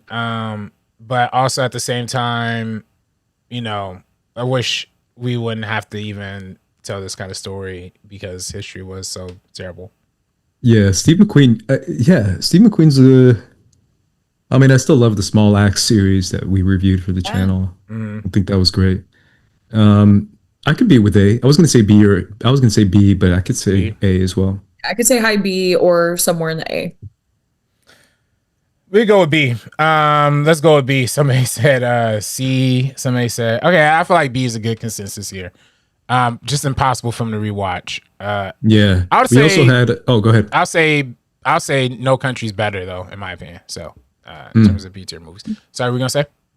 No, I was gonna say we also had American Hustle, Her, Gravity, Nebraska. I love Wolf Gravity. of Wall Street was that year. Oh, ooh, It's crazy. Oh, that's a great year. But Yeah, because Gravity was good. Yeah, Gravity That's was quite on. Gravity was great, and also too. I mean, in terms of just cultural impact, The Wolf of Wall Street probably had the biggest like cultural impact out of those. Unfortunately, Unfortunately. yeah, Or Her. You could say Her. Her And then too. I was Her about too to say the the best. Sabrina impact her absolutely. Yeah, Her's the best one out of all of those ones for sure. I definitely agree with that. Okay, so then that's 2013, 2014. Ooh, Birdman. Birdman. From buddy Alejandro G. Lorenzo. You know what I'm saying? Can you do the Birdman sound, bro? No, I can't do it the way Keaton was doing it in that. I was saying the Birdman, the rapper. Oh, no. What was he? Oh, what he's doing, like, you know what I'm saying? Yeah. Right. Yeah, Birdman. I like this movie. Let me say this. I like Birdman. It also aged like milk too. It aged terribly. Doesn't age great, but still, as a theatrical experience that I vividly remember watching in the movie theater. This was one of one, high up there. The Wonders, everything, the performances, great. Emma Stone, you're right. Emma Stone, Edward Norton, a lot of great performances in there. So it just doesn't age the best to me, but, it's still a good film, but I don't know what y'all think. I could say a high C, like above Argo, maybe. I was going to say B or A for me. I like Birdman. I could live with B. I'm down for low B. Low B. You don't love this movie, Sabrina, that much, or? I do like it, but again, I think when I'm thinking about this list, C and above is like, this is still really good. This aged pretty well. It's like the D and F that doesn't, because like most of these are going to be really good films, even if they're not the best of their year. It is a pretty impactful movie, though, when you think about the Wonders. Just everybody was doing Wonders after this. Yeah, they're still doing the Wonders after that. Yeah, you're right. You ain't lying. Dead ass. Yeah, literally everyone does Wonders now. But this was one of the most innovative ones because it kind of made it seem like the whole movie was a wonder. Yeah, which was pretty remarkable, especially for that time. Other movies that came out that year that were nominated for Best Picture was Theory of Everything, Whiplash, Selma, Imitation Game, Grand Budapest Hotel, Boyhood, and American Sniper. it's a fantastic year. Yeah, 2014, the 2013 movies that came out were crazy. Those are all smokers. I mean, dang, like I love, and I think I was the only one that year that was like hyping this movie like crazy. Theory of Everything. I love that movie. I knew you were gonna say that. Yeah. I love that one. Like seriously, they're so fantastic in it. Yeah, that was a really great film. I agree. Yeah, that was Selma too. That was a big. I was gonna say Selma would have been my Best Picture that year, but they didn't even nominate it. It was nominated for like Best Picture and Best Original Song. Like that's literally the only two categories it was nominated in, which was like the Ava DuVernay. Yeah, Ava DuVernay snubbed. David Oyelowo was snubbed. That's right. He didn't get nominated for that. Still, yeah, he didn't. Oh, so was what's his face? This was the year for Gyllenhaal, Nightcrawler, right? 2014. It was the same year that he didn't get nominated either, because those were the two big ones. Jake and Oyelowo didn't get nominated. And then the next year we'll talk about was what's that 2015? One? Yeah, but it was okay. Never mind, I forgot. It was one that was like that definitely should have got nominated too. But yeah, Riz Ahmed should have got nominated for Nightcrawler as well too. True. Like that was the first year of Oscar So White too. So that's right. Sicario, that's what I was thinking of. But Sicario was 2015. But that was the next year that Benicio del Toro should have got a nomination for that too. Mm-hmm. Yeah. Do we want to jump to that? 2015? Yeah, for sure. 2015, we got Spotlight. This was another interesting choice. I know a lot of people were kind of meh on it. For me, it's a C or D tier, but really, it was a good film. It was a good film, but I'm cool with C. I was gonna say B, but C is cool. C, good subject matter. I was gonna say this is low key kind of relevant as hell, which is disappointing to say the least. But it's still low key kind of relevant. So, Yeah. Yeah, it's relevant. It's just, there's too much overact. It's too quiet. And then when people, it feels like the director is like, okay, we have to yell now. We have to get people excited. And then Mark Ruffalo's like yelling extra loud for no reason. And it's like a lot of like weird choices in that film for sure. But decent. Other movies that came out that year, real quick, I was going to say we got The Revenant, The Martian, Mad Max, Fury Road. Oh, come on. Big Short, Bridge of Spies, Brooklyn, and Room were the other nominees. Yeah, I mean, Mad Max, man. Some of the years prior were a little bit like stronger overall, but like still a decent list. Yeah, for sure. What would you guys have picked that year? Did you say the Yeah, it was Big Short, Bridge of Spies, Brooklyn, Mad Max, Fury Road, The Martian, The Revenant, and Room. I mean, the Indian me says Brooklyn. Really? You like Brooklyn? Brooklyn was phenomenal. Yeah. No, I like it too. I'm just there's not a lot of people that like that movie. No, that was a great film. But then of course the other one, Mad Max Fury Road, was just like timeless as well. Big Short is kind of low key. Big Short is great too. Yeah. Pretty Yeah, relevant I'm like too. Big Short, Mad Max. I was gonna say I think I'd pick Mad Max though. Yeah. Mad Max to me is just a legendary movie. But people love The Revenant too. That's another pretty innovative one. Yeah. For the filmmaking aspect. Yeah. That's With the natural lighting and pretty powerful movie. Next one we got 2016, the crazy 2016 year. Right, La La We got Land Moonlight. Moonlight, you know. Yeah. Moonlight. Yeah, you and I saw Moonlight together, right? We sure did. That's right. I think we've learned to appreciate it more. At least I don't know if I'm speaking for you too, but Yeah. I think I've appreciated it a lot more than when I first saw it. What would you put at RB3? I would definitely put it as a strong S tier for me. Yeah, I mean, it's definitely a movie that definitely has grown on me a lot more, and is kind of, the more I've thought about it, the more I'm like, that was really innovative and really good. Yeah. I could see S tier for sure. Yeah, I agree. Sabrina?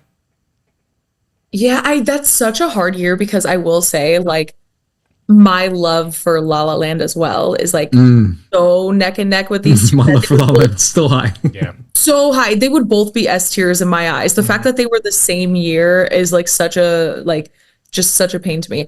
I could say low S for that one. Right now we only have Slumdog Millionaire, right? Yeah. Okay. Yeah, I'm down for that. I agree with that. Definitely, to me, it's definitely S tier. It's definitely the better one that they have picked, in my opinion. Recently. What's kind of crazy though is that all those, I was going to say the actors in that movie were all so damn good. Yeah. I haven't seen too much from them though. Jerome is still active. Jerome, yeah, I would say he's probably the most active for sure. He's playing Miles, right? He's playing Miles in the next movie. Yes, he's the twin versus twin Miles. Yeah. Mm-hmm. But everyone else, I don't know if I've seen them in that much. I want to say the other teenage homie. I forget his name in the movie. But I don't think he's like tall, lanky dude. Right. I don't think I've seen him in much, but all really good performances. Obviously, What's Her Face was nominated for it, right? I forget her name now off the top of my head, but she was nominated for supporting actress in this movie. Which one? She played the mother. Oh yes, Naomi Harris. Yes, Naomi Harris. It was great. That's right. Great performance, and of course, Mahershala won the Oscar for That's Moonlight right as well. And Mahershala was so good. He truly was. Like, that's a fantastic performance. Crazy. Like I remember RB3 and I when we saw it, I was literally blown away. I was like, that homie was in the movie for 5 minutes, and he had me in tears. I was like, this is crazy. He's so good. I did remember that performance. It was very powerful. Yeah, and I just looked up Ashton Sanders just to give like an update. Oh yeah, he's still he active. was in Judas and the Black Messiah, the Whitney Houston movie. He played the RZA in the Wu-Tang show on Hulu as well. I know a lot of New Yorkers are mad at him for that performance, but I thought he was fun. Good deal. We also had Arrival that year, Fences, Hacksaw Ridge, Hell or High Water, Hidden Figures. We mentioned La La Land, Lion, and Manchester by the Sea. Wow, what a year! What a Crazy year. Yeah. I mean, crazy Arrival's. S tier for me too. Like Arrival's honestly, crazy, there bro. might have been like 3 or 4 S tiers you just named right there. Low-key, Manchester by the Sea pre, Casey Affleck stuff. That's also like a great film, but no, Didn't she win? Homegirl? What's her name? Michelle Williams? Yeah, they both won. Yeah, Michelle Williams and Casey Affleck both won for that. Crazy. So that is just like honestly the most depressing film literally of all time. Like that is just pure like damn. Yeah. Yeah, we also had Fences was in there. I don't like Hidden that Figures one. I don't like was that in one. there. I don't like that Fences though. Hell or High Water. Lion. Did you guys see Lion? I did see Lion. That was actually my first screening at I USC. love Lion. That was my first screening at USC, my first early screening. But yeah, that's Dev Patel and Rooney Mara. So great performances in that movie too. Yeah. Crazy year. That was one of the first big ones. I think that was Greg Fraser's first Oscar nomination was for Lion. Yeah. And he did that the same year he did Rogue One. That's right. That's crazy. Wow. Good for him, man. That's crazy. Yeah. 2017, if we want to jump to that. Yeah, 2017 was The Shape of Water. Shape of Water. I think it's a good film. I never really been too hot on this movie. It's again the Hollywood Inside thing. So to me, it's like only because I love Guillermo del Toro. I was going to say, we just saw him too. Yeah, no, only because I love del Toro. He's like right in front of us. Yeah, only because I love the brother. It's in the B tier. I mean, damn. I would put it in a D tier personally as like a movie, but Damn. I love Guillermo. So I got, I don't know about y'all though. I actually do really like this one. I was going to say, I love this movie. I really do. Yeah, I won't lie. Okay. I would say B or C though, like in the grand scheme of things. But oh wait, are you trying to like A or something? Yeah, I was gonna say A. I love this movie. But let me look at what we have. If y'all want B to compromise, I'm cool with it. A currently has The Departed, Lord of the Rings, Return of the King, and Chicago. Hey, Shape of Water right there. I wouldn't, but if y'all think so, I'm cool with B. The end of A or a high B. I'll take B. I'm cool with it. High B is. I love just like the fairy tale. It's fucking gorgeous. Yeah, absolutely. I love cinematography, the score. The score is crazy. Fairy tale, all that's great. Don't give me a scene where I see a fish monster watching a movie in the theater. Like that's ridiculous. Like, y'all patronize me at that point. Whimsy. Yeah, nah, that's I can't. But yeah, I feel like that's like a trope though. I feel like that's a very common trope. Sorry. I was gonna say that year was another favorite of mine though, because we have like Call Me by Your Name, right? Do you have that's a good one. Yeah, we got Call Me by Your Name, Darkest Hour, Dunkirk, Get Out was that year, Lady Bird was that year, Phantom Thread was that year, The Post, and then 3 Billboards Outside Ebbing, Missouri. And I actually still really like 3 Billboards too. I don't know about that one. I don't know about that one. That one is really falling off for me. 3 Billboards is probably the lowest for me. But Lady Bird, Phantom Thread, Dunkirk, Get Out is probably one of my favorite movies in the past 20 years. Get Out should Get Out. That's the one I was going to say Get Out was the one I picked to win. I remember because I did my thing. And I thought that Jordan Peele would win it because he was getting a lot of buzz after the Gotham Awards too, which was the night before I think he won. That was a great year. That's when I had my movie pass. So I was in the theater like 3 times a week. Yeah, this was the ArcLight days for me. Oh, this was ArcLight days. Yeah, yes. This was my ArcLight peak. I watched every single movie at the ArcLight. Yes, sir. It was just for me. Yeah. Oh, man. Yeah, Lady Bird, man. That movie was crazy. I think we saw the movie together too. We did. That was my first. That was my first 10 out of 10. My first 10 out of 10. Yeah, I love that movie. And then Phantom Thread might be my favorite of his movies. Yeah, PTA's movies. I remember seeing that vividly. I went to a post Q&A with homegirl. Is it Vicky Creeps? Yeah. And then with the costume designer as well of that movie, which won that year. He won that year. Yeah, well deserved. Yeah, great year. Somebody said a lot of people said Shape of Water should have been A tier. Cinema Gorilla said Del Toro wouldn't even compare himself to Lord of the Rings. I mean, yeah. Just because he's sweet and humble. He is humble. He is a humble guy for sure. Yeah, 2018. I mean, we already know it. Let's not even talk about this one. F tier. Honestly, this is why we made F tier for this one. Just this one in particular. And honestly, worse than Crash. I mean, the literally Crash at least got Ludacris being Ludacris and some like quasi LA stuff. Like now they put Mahershala in the little headpiece. Mahershala won the Oscar for this though. Yeah. And he low-key killed that role too. Yeah, he was the magical Negro for sure. They had him in that magical Negro thing, killing it. It did, yeah. This is not. It doesn't. Yeah, it couldn't even hold up like in that time. So it definitely doesn't hold up now. No, they stole Spike Lee's Best Picture from him, man. You know. Yeah. What did he say after, bro? It's not my cup of tea. What do you say, Sabrina? I interrupted you. I was gonna say, what's on the list for? Yeah. So we got Black Panther was nominated for Best Picture this year. Black Klansman, Bohemian Rhapsody, The Favorite, Roma, The Favorite, Star is Born, and Vice. I will never forget this year like crazy because of Black Panther and Black Klansman, but also because of Bohemian Rhapsody. That's when I knew we were cooked. I was like, what? Bohemian Rhapsody? That was good. Crazy year, yeah. A Star is Born wouldn't have been my choice for Best Picture by any means, but Bradley Cooper would have been the winner of Best Actor for me. The Favorite, I love The Favorite, and I think I might have been one of the few people who really love that movie, but I think Olivia Colman won for that as well. Yeah, she did. Yeah, that same year, which I was very on board for as well. I thought Rachel Weisz was incredible in that too. That one, I can see either The Favorite or Black Klansman being there. Honestly, low key Black Panther, like low key too. You know what I'm saying? But then, this is honestly one of the weaker ones that you just list the nominees like that's one of the weakest slates I think of recent years. I like The Favorite. I like Black Klansman. I like Roma. Roma's cool. Yalitza. And then Alejandro got his Oscar for that. Alfonso Cuarón. Cuarón, yeah. You guys Oscar for that one, yes. Yeah, but Bohemian Rhapsody just drags everyone else down because this is just really not good. But yeah, it's the winner, interesting year. Green Book.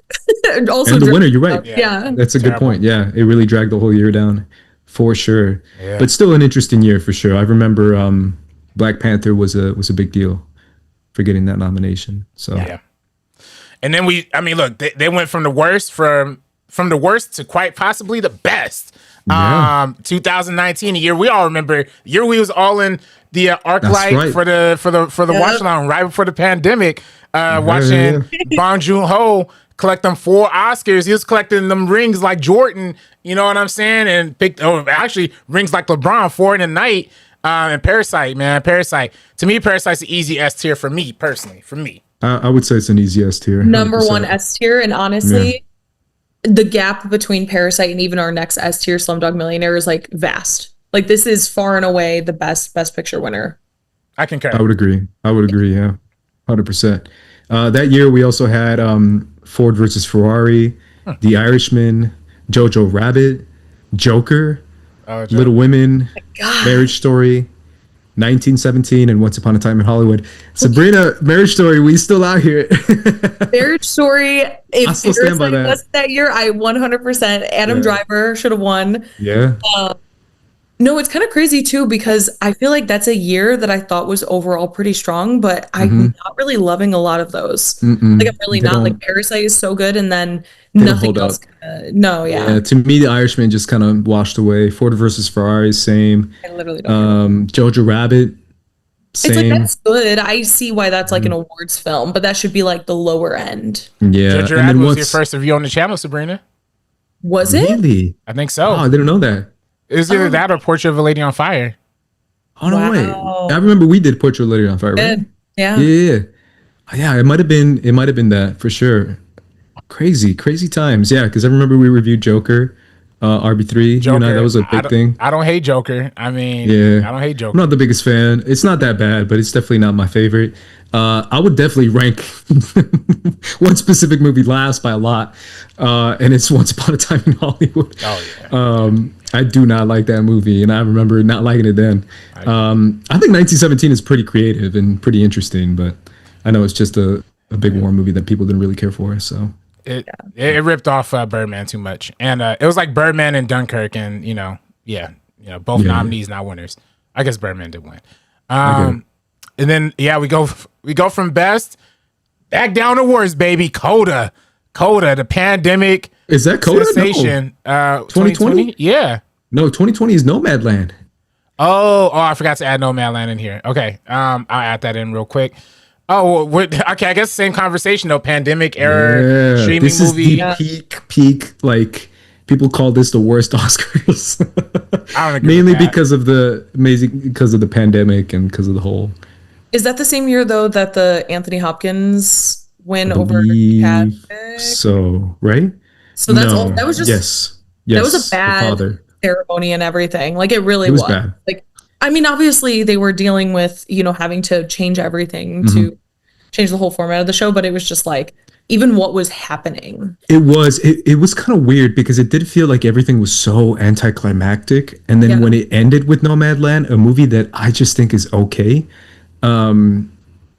it just did feel very anticlimactic. Well, didn't it end? The actual ceremony ended with Anthony Hopkins, which is why it felt even worse. That's a good even point. more It did feel worse because it was just like built up, and everybody thought it was going to be this moment, and then it was just Anthony Hopkins on Zoom. And that was No, he didn't even show up. He didn't even show up. Didn't even show up? No, it literally was like Anthony Hockey's not here to accept the award. The show's That's over. right.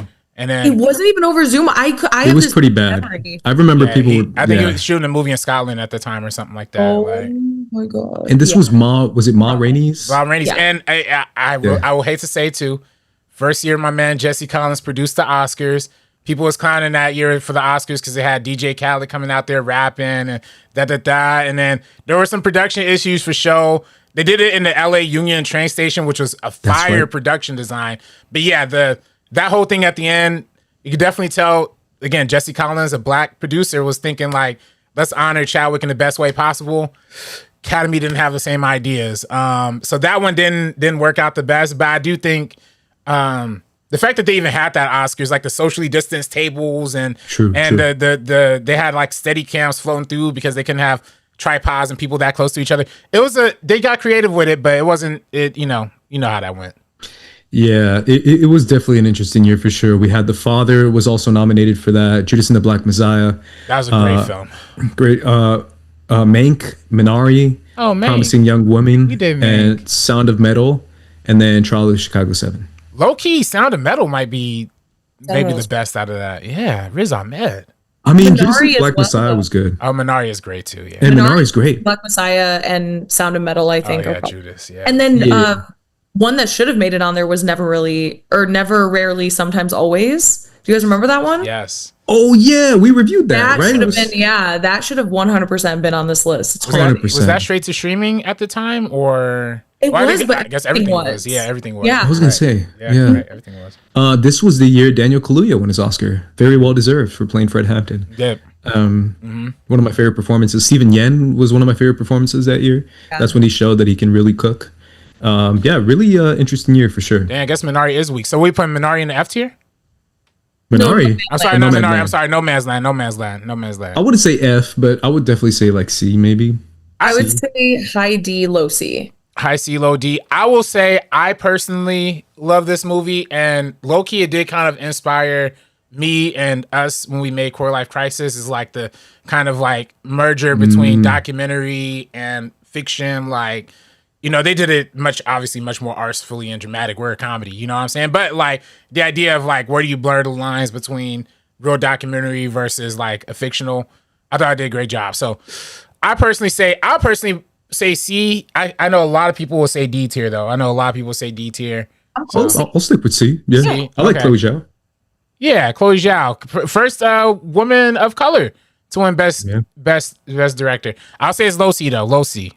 Yeah. Low C. 100%. Do you like this over Hamnet?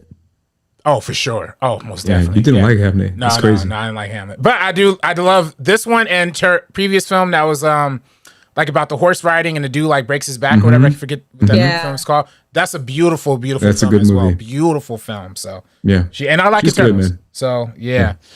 Now we got Coda. Coda 2021. F tier? D. Damn. D. F, bro? It's not F. You hating on ASL, bro? American Sign Language? They say it's like a Disney Channel movie, though. Like, what does they say, bro? What we say. I mean, Yeah, you're right. Did you say? You're right. It's not on the same tier as Crash and Green it's Book. not. for It's sure. It's D. I think what it is that it's like very hope core, and that's what gives it like Disney Channel original movie, because there's not really too much actual like conflict, and it's just really heavy-handed with just how sweet and touching and beautiful it is. And like, of course, yeah. Of course, what? It's just not gonna hit for most people, especially at a time when like we were all stuck inside. Nobody, like, everybody was ready to hate on it. Yeah. It should not even have been nominated in my eyes, really. Yeah. But it definitely shouldn't have won. Okay. Yeah. I'm gonna keep to my thoughts on myself. What is it? I was gonna say I cried in this movie. You cried? Right? Yeah, I cried in this movie. Yeah. I felt it. I thought it was deep. I cried for everything though. Yeah. It's bad. Like I Yeah, it doesn't mean it's like the best movie of the year, but I definitely felt the emotions of it for sure. Yeah. So that's why I think it's like kind of like manipulative almost. Like it's that's a good point. Yeah. That's a very good point. It's definitely a forcing you to cry kind of movie. It is. Let's see what else we got. We got Belfast that year. Oh yeah. Sorry. Go ahead. I was gonna say we got Belfast that year. Don't Look Up. Drive My Car. Oh, that's a good one. Dune. King Richard. Licorice Pizza. Nightmare Alley. The Power of the Dog. Oh, and West Side Story. This is the Steven Spielberg West Side Story. Low-key a heated year. And Coda beat... No, stop it. Coda beat all That's these. the year after. No, that's the year after. There's no way. No, it's the same year. Coda beat all of these. those movies? Yeah, Dune, Don't Look Up. No way. Drive Stop My it. Car. It beat Yeah. Dune for Best Picture? Yeah. Wait. See, Yeah. how's this not F tier then? Like, you're telling me a movie like a Disney Channel Because it's not like movie, offensively bad. But to compare to these other movies, compared to Dune, compared to Steven Spielberg's West Side Story, compared to Power the Dog was a great film. That was a good film, yeah. It was that year. Oh no! I literally just couldn't believe it. I had to look it up. Like I know you have it in front of you. Yeah, this was a crazy year. This was the slap year, right? What's a slap year? Okay, then that That's is crazy. a really bad win. But the movie itself is not a bad movie. But that's a horrible win. Yeah.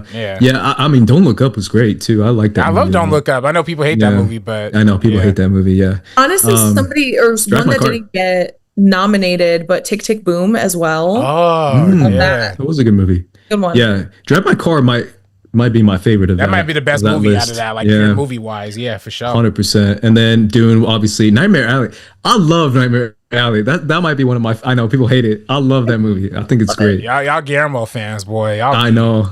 I know. Man. What do you mean, bro? You were there too, bro. I'm a GDT. I'm a You hyping GDT him stan. up, bro. I'm a GDT stan. You right. I am. Y'all remember Belfast? Belfast was cool. It was cool. Yeah. Cool film. Yeah. Yeah. But yeah, that was that same year. Wild. Definitely wild. Yeah, they messed up on that one. That got to be some committee thing or whatever. But Really good. yeah, that was a flop. But I will say the next four. So after that, pretty fire. Do you want to get into the next one? Yeah, let's do it. 2022, Everything Everywhere All at Once. We got this one. This is the Russo brothers producing Everything Everywhere All at Once. I think this is a great one. What do you guys think? It's definitely either A or S, but Oh. you don't think so? I don't know. I think No? Okay. I could be convinced of A, but I would say I was more. going to say A. I do think it's still like a very strong film. But I feel like it's hard to kind of put it up against some of these heavy hitters. Let me see, what do we have so far? Yeah. What do you think, RB3? You don't think it's A? I see where Sabrina coming from. This movie Okay. it was great in the moment, had great emotions, great everything it represented. It definitely aged not great. I think this is probably the worst aging one out of the recent ones. And also, I mean, the film itself is great, and the editing is great, and everything about it is great, and how it low-key inspired a lot of like TikTok editors and like how people like kind of edit things like today and stuff like that. At the same time, it definitely feels very of 2022, 2023, almost to the point of like, I don't know, when we watch movies from like the early 2000s or like 2006, 2007, all the action movies have that super shaky camera and the super quick editing. And you're like, oh, this was definitely in that time period. Like, I feel like Everything Everywhere is the only of the recent Best Picture winners that's like, oh, this was definitely the 2020s, the social media fast cutty era like that, So, but all this to say, I like it. I would put it in the A tier as just you wouldn't? I would as just a film as enjoyment. But yeah, also it doesn't age well, and yeah, we could say B. I'm cool with that. I'm okay with high B, low A. I still really do like it. Like, Yes. I definitely love this film, and I do appreciate it for what it is. And Michelle is fantastic. But yeah, I think like just looking at this lineup, it's tough competition with like it like right after Lord of the Rings is like a little crazy. Yeah. We got All Quiet on the Western Front, Avatar: The Way of Water, Banshees of Inisherin, Elvis, the Fablemans, Tar, Top Gun Maverick, Triangle of Sadness, and Women Talking was in this year. Well, it's definitely the best out of those. I was gonna say it's an interesting year. There's a couple in here that I don't like. I love you know which one? Which one? Banshees and Tar I do really like. Yeah, I don't like Top Gun. I think they shouldn't even been there. You know which one I think is great? Way of Water. We out here, bro. Nah, it's great. That is beautiful. Way of Water I'll take Way of Water over everything everywhere. It's a great. I wouldn't pick it over Best Picture, but yeah, it's a great film. I do love that film for sure. Yeah, I mean, I'm cool. Whatever you guys feel as far as high B. I could do low A too. Low A. Yeah. Low A. Yeah. Okay, low A. Low A Let's feels do it. good. Yeah, low A feels good. So shout out to the Daniels. They're still out here. 2023, Oppenheimer. Yeah. Or Oppenheimer. We got Nolan's movie. Nolan, I think this movie's great. To me, this is S tier for me, but maybe not for everybody else. You know. I think it's a great movie. I would say S or A for me, but I don't know what Sabrina thinks. I will be down. I could be down for S. Yeah. Okay. Low S. Because to me, it's like strong A, and I could be convinced for S. And since you guys are leaning that way too, I'm totally down for S. Okay. Let's do it. I feel that. I mean, if people would just don't agree with that, for sure. But I think it's definitely an S tier for me personally. Other movies there: American Fiction, Anatomy of a Fall, Barbie, The Holdovers, Killers of the Flower Moon, Maestro, Past Lives, Poor Things, and The Zone of Interest. Oof. That's a good year. Wow. Yeah. Poor Things, Past Lives, Zone of Interest, Anatomy of a Fall. It's a great one. Yeah. Some really good stuff there. Yo, sure. shout out to Gabe for Gabe or Gab. Let me know if I'm pronouncing your name too right, bro. Like, but anyway, he's both in the YouTube chat and the TikTok chat, like doing both of his picks in there. So, salute to you for keeping the chat active on both sides, brother. Yeah, that was definitely an interesting year for sure. I remember I had a lot of thoughts on those. Now we're getting to our modern age, I guess, because it's been recent years. 2024 is Nora. Nora. This is a movie that I remember first watching and really enjoying. And then I don't want to say I fell off on it, but I definitely kind of ranked it a little bit lower after I saw more movies that year. But I remember really enjoying this movie, so I'm pretty positive on it. I enjoy it too. Yeah. I would say B, C. B or C? C. What do you guys think? C? Okay. C tier for sure. Yeah. High C tier. Okay. Probably the highest High C tier. C tier. We could put it above Argo. I agree with that. I'm with that. Yeah. I'm with that. Real quick, other movies there: The Brutalist, A Complete Unknown, Conclave, Dune 2, Emilia Perez, I'm Still Here, Nickel Boys, The Substance, and Wicked. Those some good movies. Wicked. Sing Sing was left off that year, and I'll never forget it. That's right, it was. Yeah, Conclave was good too, though. Conclave was fantastic. Yeah, very interesting year for sure. Taryn B on TikTok asked, "What are we ranking?" I just joined. We are doing our best picture tier. So all the best picture winners from 2000 onwards. This is a fun game. We should do this more often. Okay. So yeah, and then shout out to NES. Taryn B said justice for Sing Sing. Absolutely. Last but not least, y'all. Last year, One Battle. I like that movie a lot. It's gone a little lower for me. I still think it's a really good movie. I just think it didn't work overall as much as I wanted it to. So I would say maybe low B. Low B I'm for down me. for low B. Low B. Yeah. Low What do you B. think? Yeah. I could live with low B. I could live with B. Yeah, for sure. Over Birdman or lower than Birdman? I could put it over Birdman, maybe. For sure. I think over Gladiator for me too, personally. Okay, I mean, we'll have to get that particularly with the rankings. Real quick before we leave, Train Dreams, Sinners, Sentimental Value, Secret Agent, Marty Supreme, Hamnet, Frankenstein, F1, and Begonia. F1 should not even be in there. I'm still, gosh. That was wild. Sinners. I still think it should have been Sinners. I stand by that. Agreed. So. I even would have been happy with like Begonia. I loved Begonia. Yeah, Sinner should have gotten it. Low-key, pretty damn good nominees. Marty Supreme was good. Secret Agent was good. Sentimental Value. Yeah.